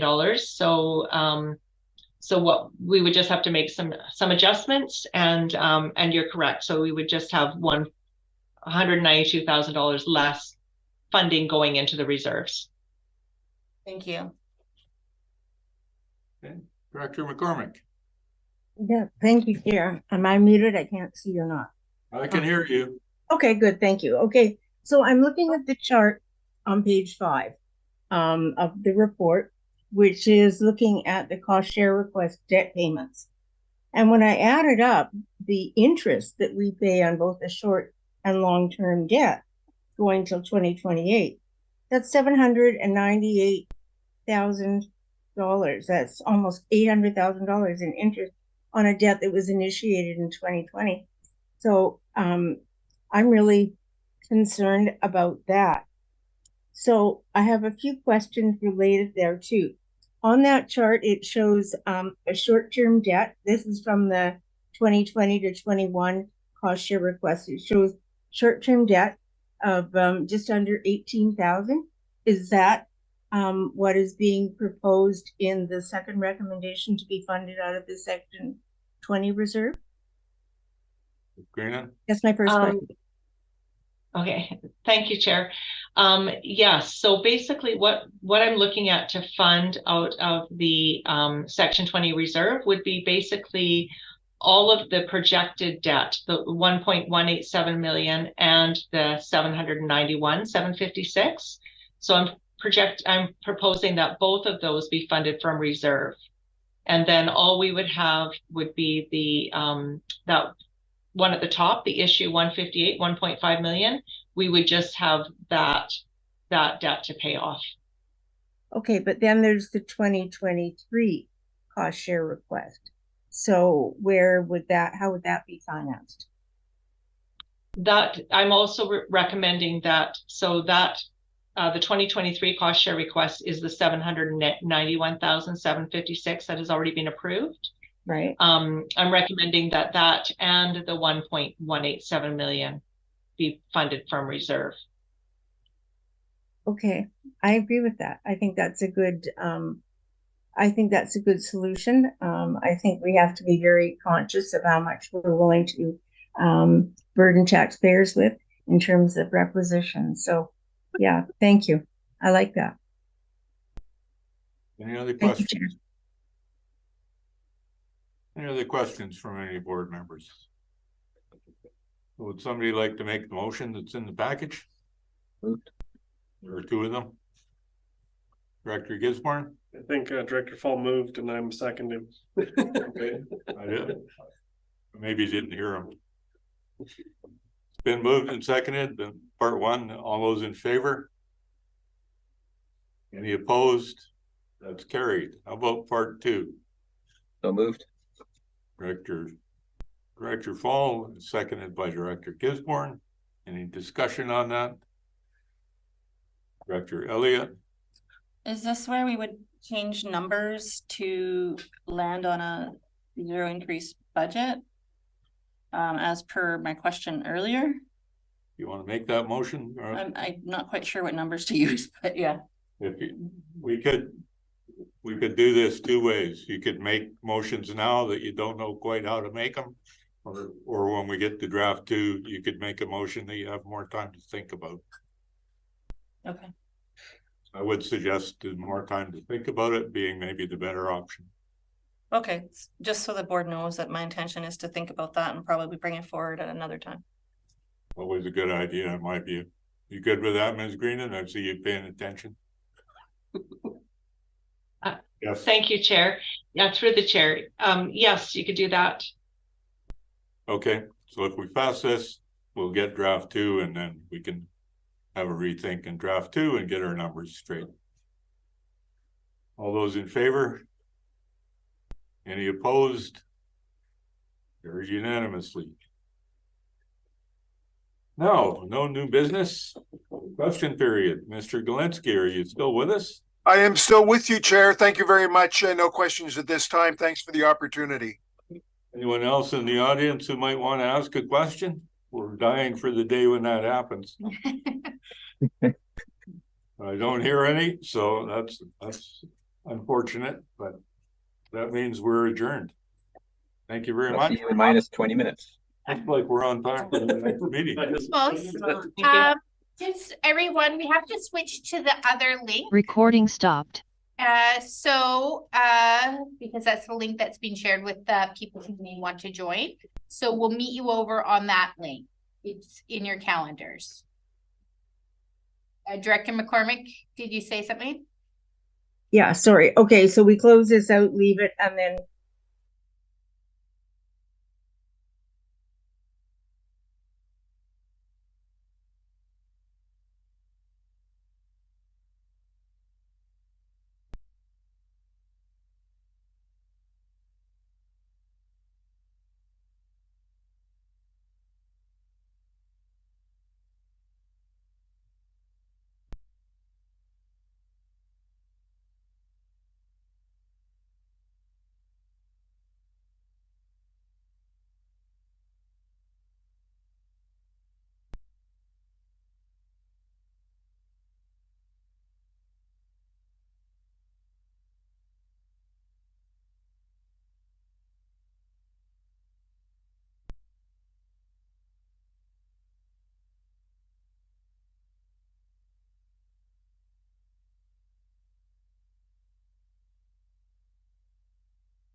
Recording in progress.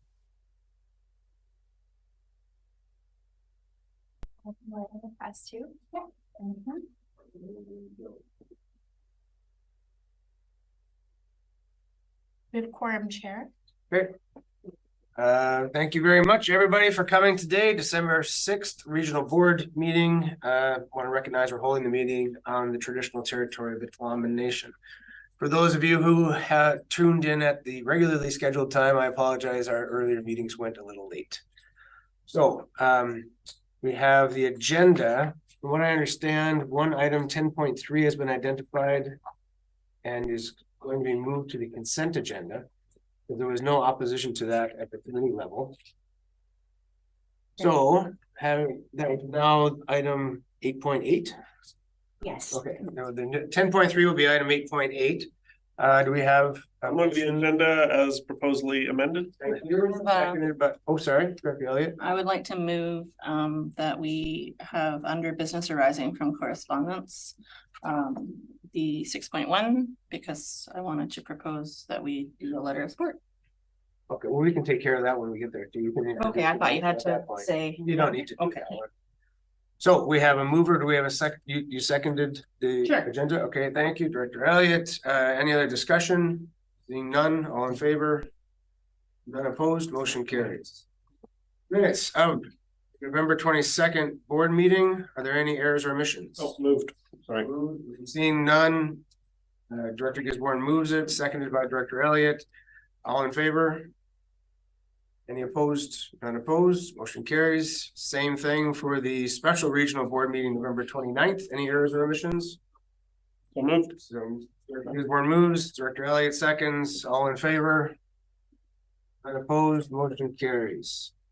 No delegations or inquiries, no unfinished business. We have one item of correspondence, which I understand, Director Elliott, do you have any business arising from said correspondence? Yes, please. I'd like to move that we write a letter of support for the PACT team, the peer assisted care teams, and it's funding that can be provided to us to implement a PACT here in our region. That means that we could have peer assisted responses to mental health calls, and they really help out in areas where they're at as far as de-escalating and making sure that people are feeling a little more comfortable when people show up to help them, and can de-escalate things, reduce visits to hospital. Oh, second it. Thank you. Director Gisborne seconds. Apologies. Elliott would like to. Apologies, Chair. I was speaking to the motion without a seconder. Anyway, I think it makes very good sense to provide support, and I'd like to ask the board to support this motion. Okay, Director McCormick. Thank you. Just to add that the letter would go to the Canadian Mental Health Association. Okay, any other discussion? CAO? Through the chair, is it at the discretion then of the QRD to use this proposed template as we see fit? I would think so. I mean, any objection to? I would assume so. Circling a few things. Yes, through the chair. My concern is just that in this letter, in the first paragraph, knowing that it has been presumably already endorsed at the city, it says, we understand and appreciate council's commitment. So I'm wondering if the QRD does something, are we also making some type of unknown commitment? I can't answer that. I don't know. But we can have some license to. Well, letter of support. Through the chair, that's what I would suggest, is that we have some discretion to say what this board wants to say without putting themselves inadvertently on the hook for funding or in kind or whatever that case may be. Director Dowd. So as far as I'm aware, the city hasn't made any commitment other than to support the existence of a team. Okay. Director McCormick, did I see your hand up there? Yes, thank you. And I don't think we should make any commitment for assistance either, but merely to say that we support their application. Okay. And that's it. All right, great. I think staff has direction. Director Gisborne? Yeah, I just want to echo the other directors. I'm fine with the letter of support. But at this time, I don't think it's a good idea to start altering our like social planning service or anything like that. So I hope that will of the board has been expressed to our CIO for the wording of the letter. That way it's not being misconstrued in any way. I believe it has. Great. Seeing no other hands, all in favor? None opposed, motion carries. Consent agenda. So we have the consent agenda in front of us and we have the opportunity to pull anything off of it. I remind people that we did discuss a lot of these things at a great extent at the committee of the whole. So I think they were all unanimous decisions. But if you'd like to pull anything, this is the time. Director Gisborne. 8.4. 8.4 will now be 10.1. 1. 9.1. I'm sorry, 9.1. Is there anything else anybody would like to pull? Seeing none, can I see a motion to adopt the consent agenda? So moved. Director Adamson and second by Director Paul. Any other discussion? All in favor? Not opposed, motion carries. Okay. So the old 8.4. Do we have any new information to add to this, or we have the motion in front of us? Mover in a second. We need to have somebody move it or move an alternate motion. Director Doubt, seconded by Director Gisborne. Yeah, now that it's on the floor. Okay, Director Gisborne. Thank you. Yeah, the committee of the whole, I had some concerns. I know I voted in favor, but I've had some more time to think about this policy. And if memory serves correctly, the primary kind of concern amongst the board was enabling board members to be able to get information on their cell phones so that we could update our calendars as to what's going on. And that way, you know, it helps the board members not miss meetings. There's a lot more to this policy, but one of the things that came up at the committee level was that, you know, I use a desktop computer for a lot of the work I do, and a fraction of the work I do is regional district related, but there's a lot of other work I do that's related to other things. When I checked the policy and from that discussion, it was that, well, no, I wouldn't be able to use that desktop computer under this new policy. I get the right one. I think it was 1.18. But, and this is where I see Nancy Schmeister, maybe she can help clarify that.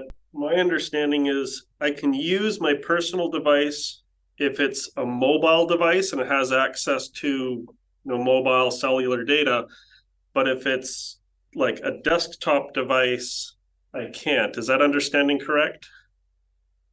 Ms. Schmeister, yes. Through the chair, the point here is that you cannot download any confidential, private, non-public information onto a personal device. It's not to say that you cannot use your personal device to read your email on Outlook through the web, which is an option for you, or that you can't, you know, open up non-in-camera agendas or open your email, obviously, as long as you're not opening some kind of a link that will download something that will be then retained on your personal desktop. So to the question about the phone, am I able to access in-camera information on a phone? No, and I mean, it's not to say that every single item that you open up is going to end up downloading some file or some document onto your phone. There's not you know, an assurance that is going to be what's going to happen every time you do something. But to be safe, we are basically saying, ideally, you are not using, not ideally, you are not using a personal device to open in-camera or non-public information as is defined in the policies. In case they end up downloading something that is going to then sit and be retained in a folder or on your personal device, be it your desktop or your personal cell phone. Great. Okay. Any other hands up? Seeing none. Sorry. Oh, Director McCormick. Yes. On that same point, what about laptops? From what I'll answer, Mr. Meister answer. Thank you, through the chair. Yes, laptops, desktops, cell phones, tablets, any other device. Basically, if it's your personal device, it should not contain QRD non-public information, meaning something that would be private information as defined essentially through FOIPA. Okay. Seeing no other. Yeah, this one last question. Okay, yeah. But on my understanding, if I then choose to go with the hard copies of agendas and in-camera agendas, I can still get those and store them into my personal filing cabinet, you know, between the time of when I get the document and when the agenda occurs. Because, you know, if I get an in-camera agenda, I have to make sure it's secured so that, you know, no one can access it between the time of them, you know, when I get it and when the meeting occurs, and then, you know, whenever the document is destroyed. So I think that is something that is still available to directors if they have, you know, technological issues or concerns around security. I do believe our board procedure bylaw still allows that. I guess that's a question for the corporate officer. And I think I got that answered at committee of the whole, but I don't quite remember. It's been a long day. Officer. Yeah, thank you. Of course, we provide them 24 or 48 hours in advance. The one concern would be that you would be limited to changes, so you would have to come and pick up changes that had occurred. So, okay. Of course. Okay, seeing no other hands, we'll call the question. All in favor? Any opposed? Director Gisborne and Director McCormick opposed. Motion carries. So moving down to resolutions. Item 10.1, amendment of Catholic Regional District Policy number 1.9, board photographs. Does somebody like to move? I'll move that the board adopt option 1 to update the Catholic Regional District Policy number 1.9, board photographs. Thank you. Seconded by Director McCormick. Thank you very much. Any discussion? Dr. Gisborne. I think the existing policy is fine. And I believe that in any organization, you get a picture at the end, just like any sports team or class photos or those kind of things. And I think it should be the same for the board. And the existing policy right now, I believe, also allows the option to take a group photo at the beginning if the board wanted to, I think. But I'm fine with the existing policy. Okay, thank you very much. Any other comments? Director McCormick. Thank you. Just to seek an answer to that, does the existing policy allow us to do a picture at the beginning if we so choose? Yes, thank you, Director McCormick, through the chair. I just wanted to confirm that the existing policy does not explicitly say at the beginning of term, it says at the end of term. Thank you. So what would then be the process if the group wanted to do it at the beginning? At this time, we wouldn't be able to utilize that without incurring additional fees. So my understanding is that the current policy as written doesn't allow us to do that. Okay, thank you. Director Elliott. So I recall when we were implementing photos at the beginning of the term, we all kind of showed up around the same place, around the same time to get photos taken, but there was no group photo of the regional district. Is that correct? Just individuals? Corporate officer. Yeah, if I can, I think when our policy at that time was not to take a group photo at the beginning, and that photo was taken prior to the city council appointing members to this board. Right, which could happen again in the future as well, as like the city council not having appointed their members prior to group photo taking that day. So if we change the policy to say to do it at the beginning and the group has not been formed yet, does that mean we then can't collaborate our photographing at the beginning of the term along with the city, or we have to have our own day, and does that impact costs? And Corporate officer. Thank you, through the chair. I think this change was made so that we could next time schedule it all together and have everybody show up and have both group photos taken at the same time. Even if that means the whole photo frame takes place later after the city gets their appointments done. Okay. Thank you. Okay, seeing no other hands, I'll call the question. All in favor? Great. Any opposed? Director Gisborne opposed. Motion carries. Item 10.2, standing committee and board meeting schedule. Do I have a move, Director McCormick? Thank you. Seconded by Director Fall. Any discussion? Director Gisborne. Thank you. This is the, I think, second instance where we've had planning. I think it was planning. Multiple meetings in a row. I think this happened, 2 weeks ago, where we've actually had the meetings kind of spilling into each other. The start times are, not really falling at the proper start time. Today's board meeting, I think we're a half hour late. Fortunately, we don't have a bunch of public delegations showing up. But when we do run into those situations, I'm sure the public would be a little annoyed that we're starting late. And I've been here since just after 10 for our first meeting at 10:30. I'm at the point where I'm starting to get an optical migraine from looking at all these screens with the bright lights.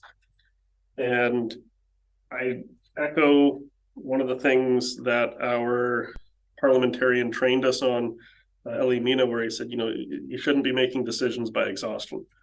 So I do like this schedule more than what we were dealing with earlier in the year, where we were having a lot more crammed in one day. This is a step in the right direction to kind of have it broken up. But I still don't like this schedule where we're having planning, finance, and regional board all in the same day.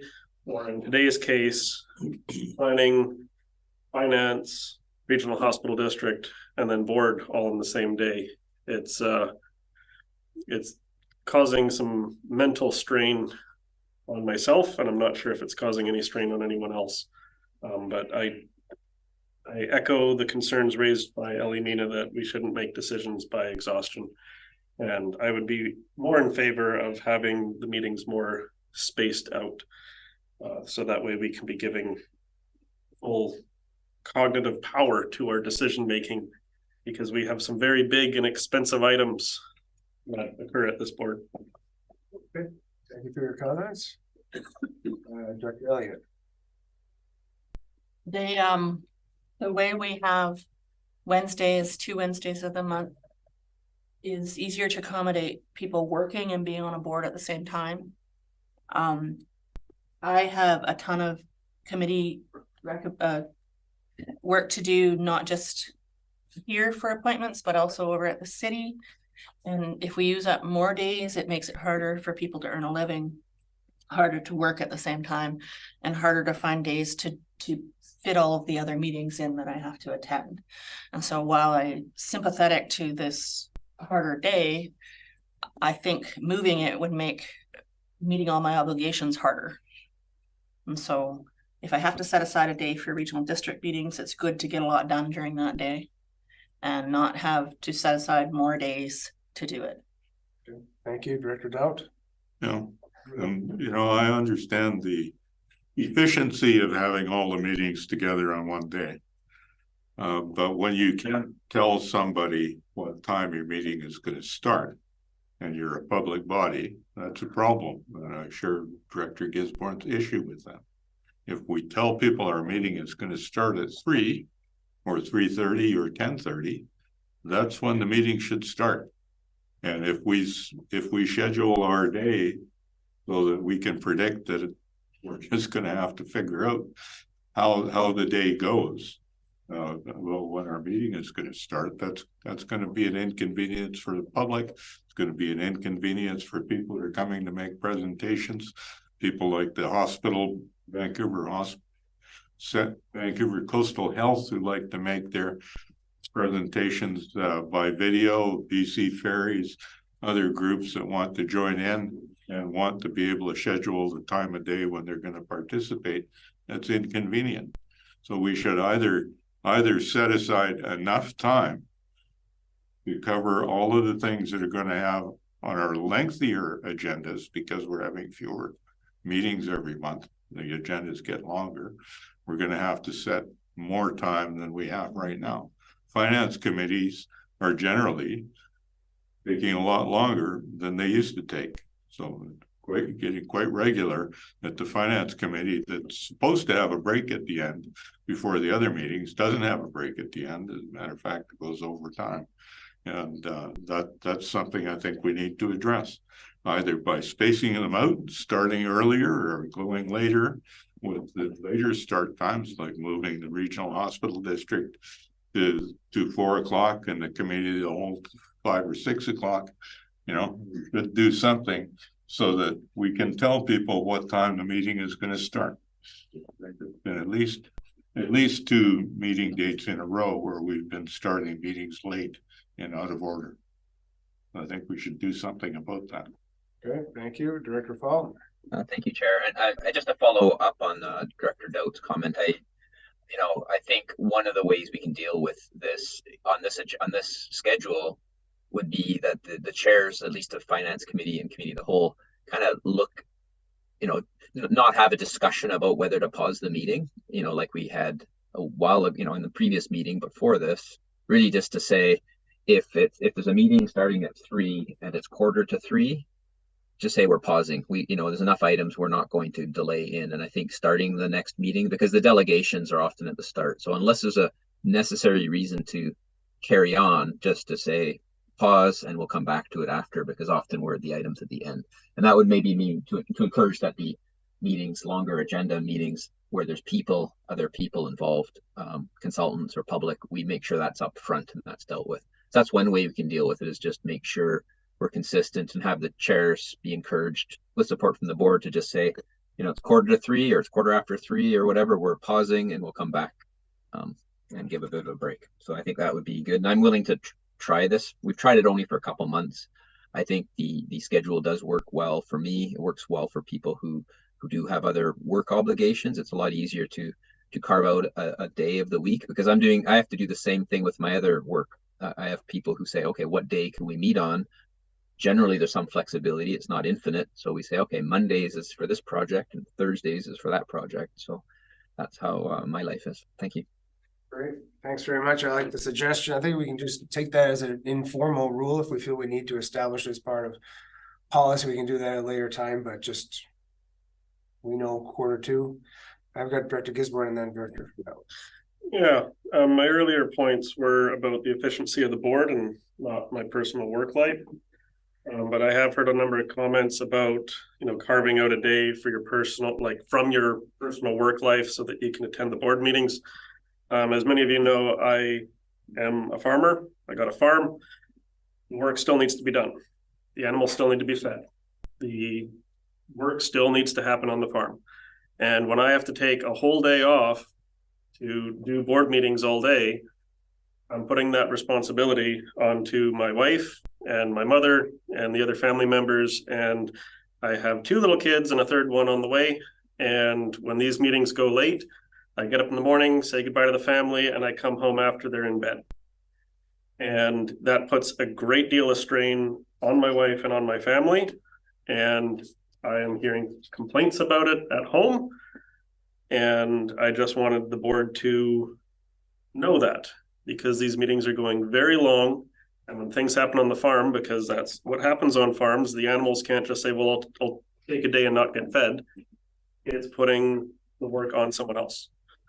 And that's what's occurring, because I don't get a day off on the farm. And when I'm here working for the district, that means someone else is doing the work. And I'm not able to go home and relieve my family from those obligations. And that's how it impacts me on a personal level. And it also becomes fairly exhausting to sit for a whole day And then you get home and I haven't done any physical work.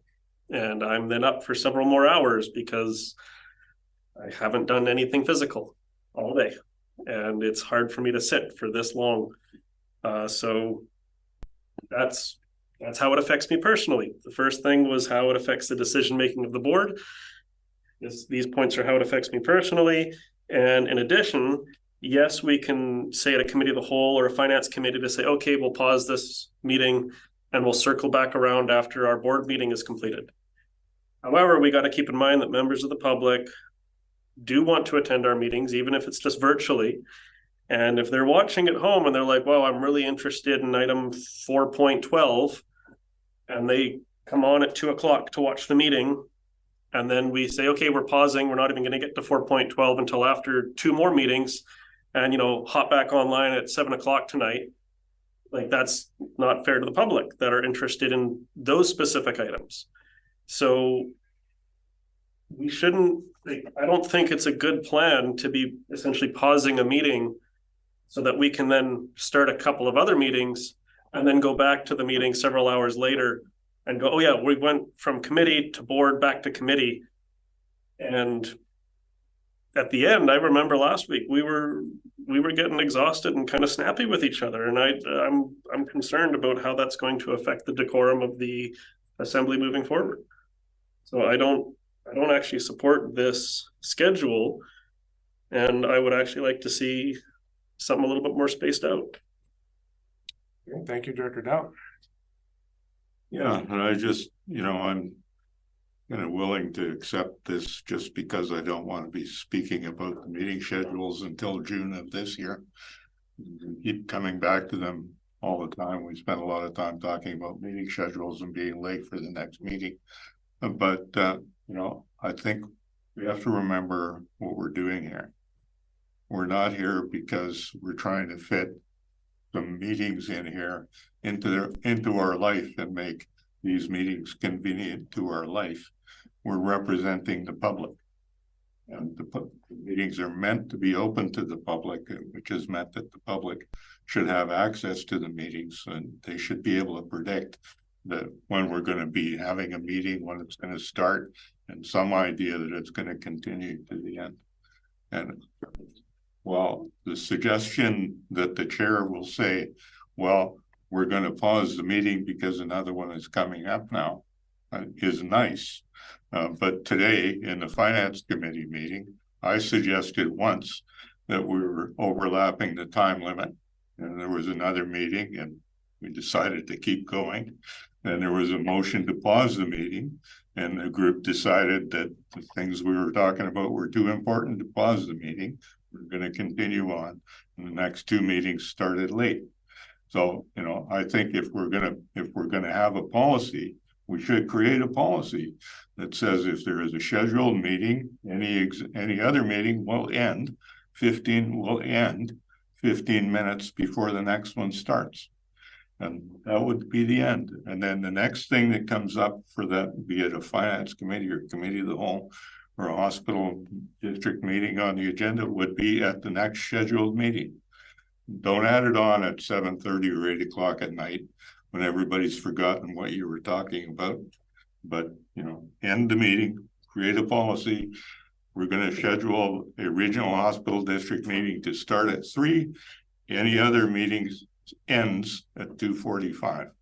That I think would solve the problem, and we wouldn't spend another half hour debating whether or not we should pause the meeting so the next meeting can start on time. Yeah, thank you, Dr. McCormick. Yeah, thank you, Chair. I'm okay either way. I do find these long days very tiring by the time you get to the end, especially if you've been on a ferry and on the go, since 9 o'clock in the morning to get here. So it does make for a long day.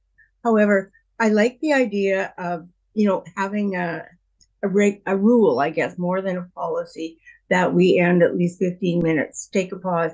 But I don't believe we should arbitrarily decide whether we just take a pause in the meeting or refer everything to the following month's meeting. I think that we should do on a case-by-case situation, depending on the time sensitivity of the items that haven't been discussed. So I don't really want to be any more prescriptive than what we've got here. I'm willing to live with it.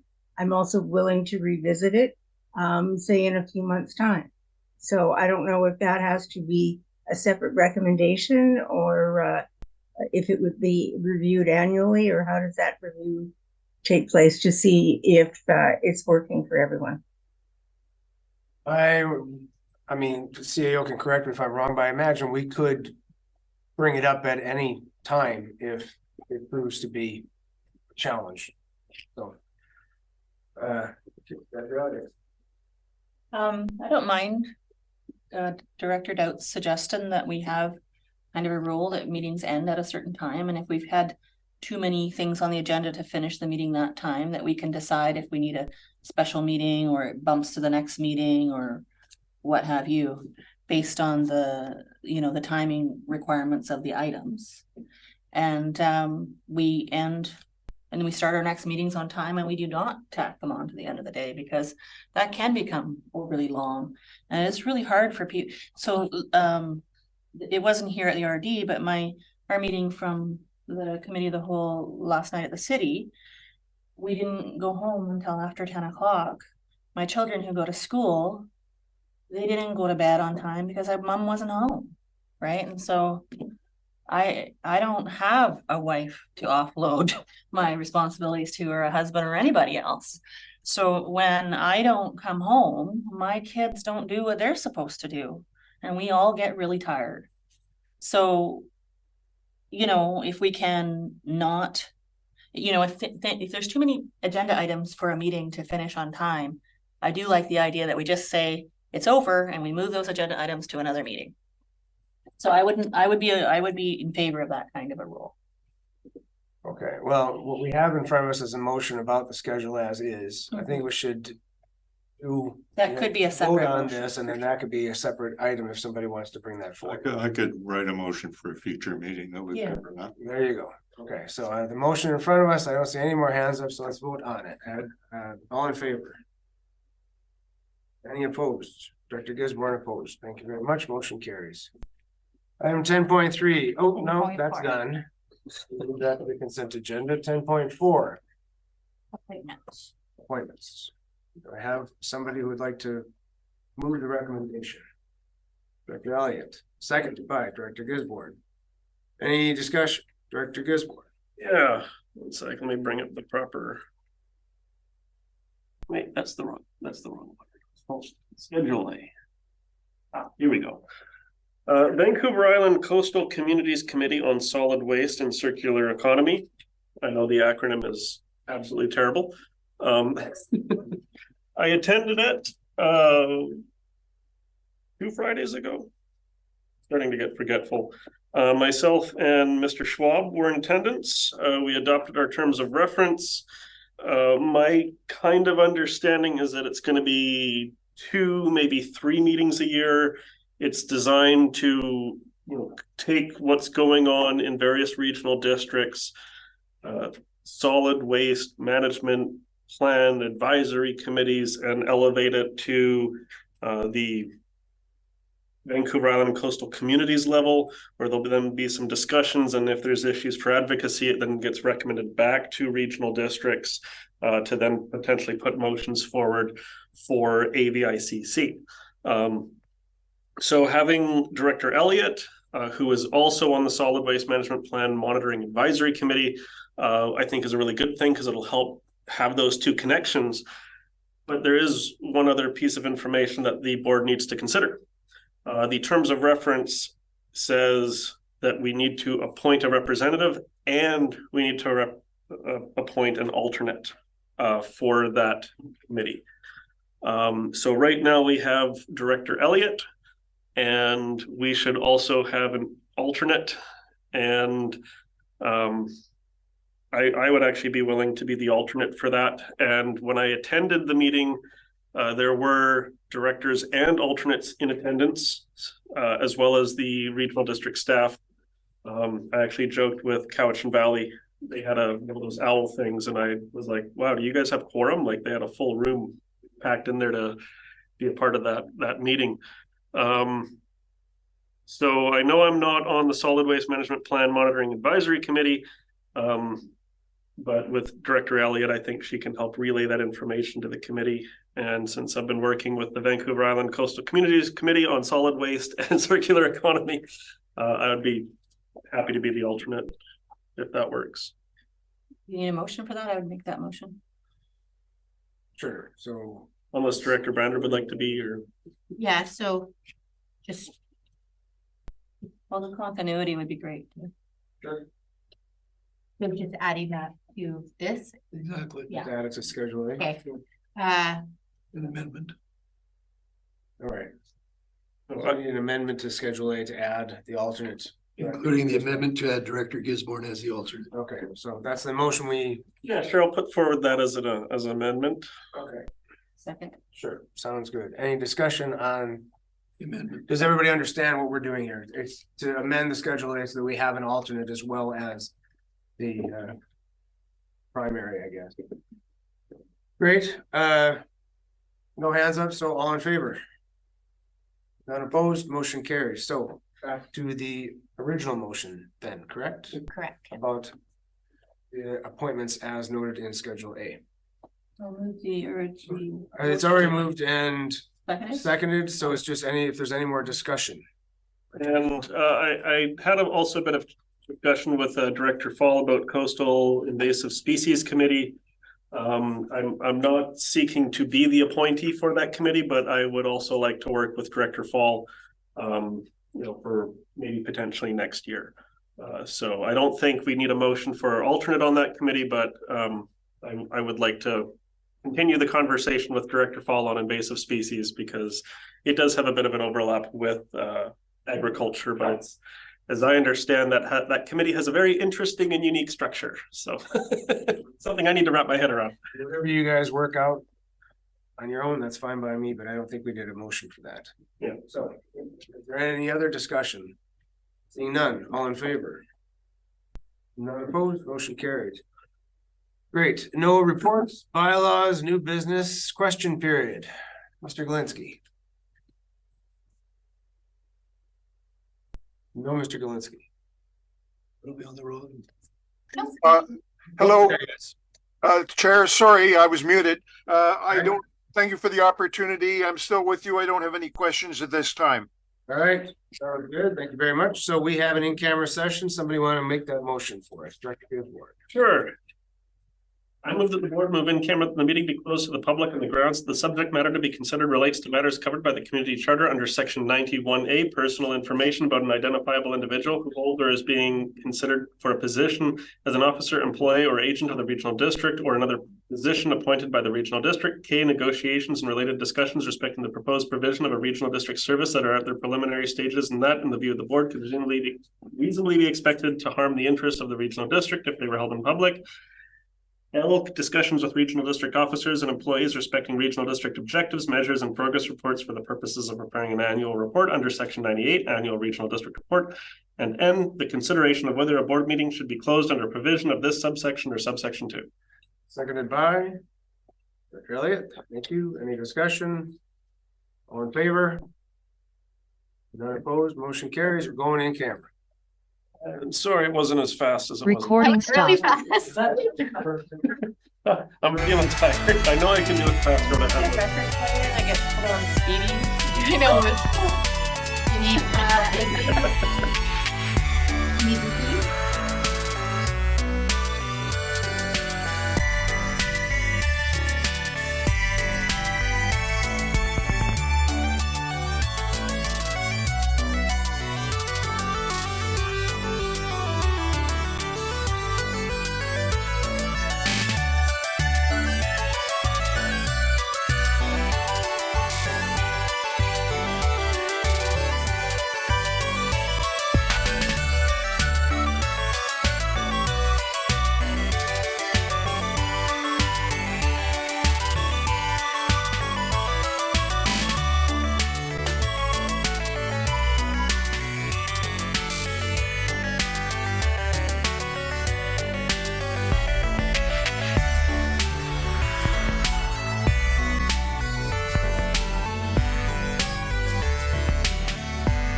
Recording in progress.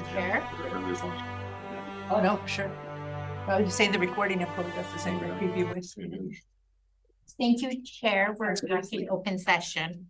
Okay, board would like to rise and report on the following. The board has reappointed David Ham to the Lasqueti Island Solid Waste Plan Monitoring and Advisory Committee for a term of 3 years ending December 31st, 2026. And the board reappointed Alan Rebane and Ellen DeCastmaker to the Agricultural Advisory Committee as representatives of the Bell River Farmers Agricultural Institute for a 2-year term expiring December 31st, 2025. With that, we've reached the end of our agenda, so the meeting is adjourned. Thank you very much.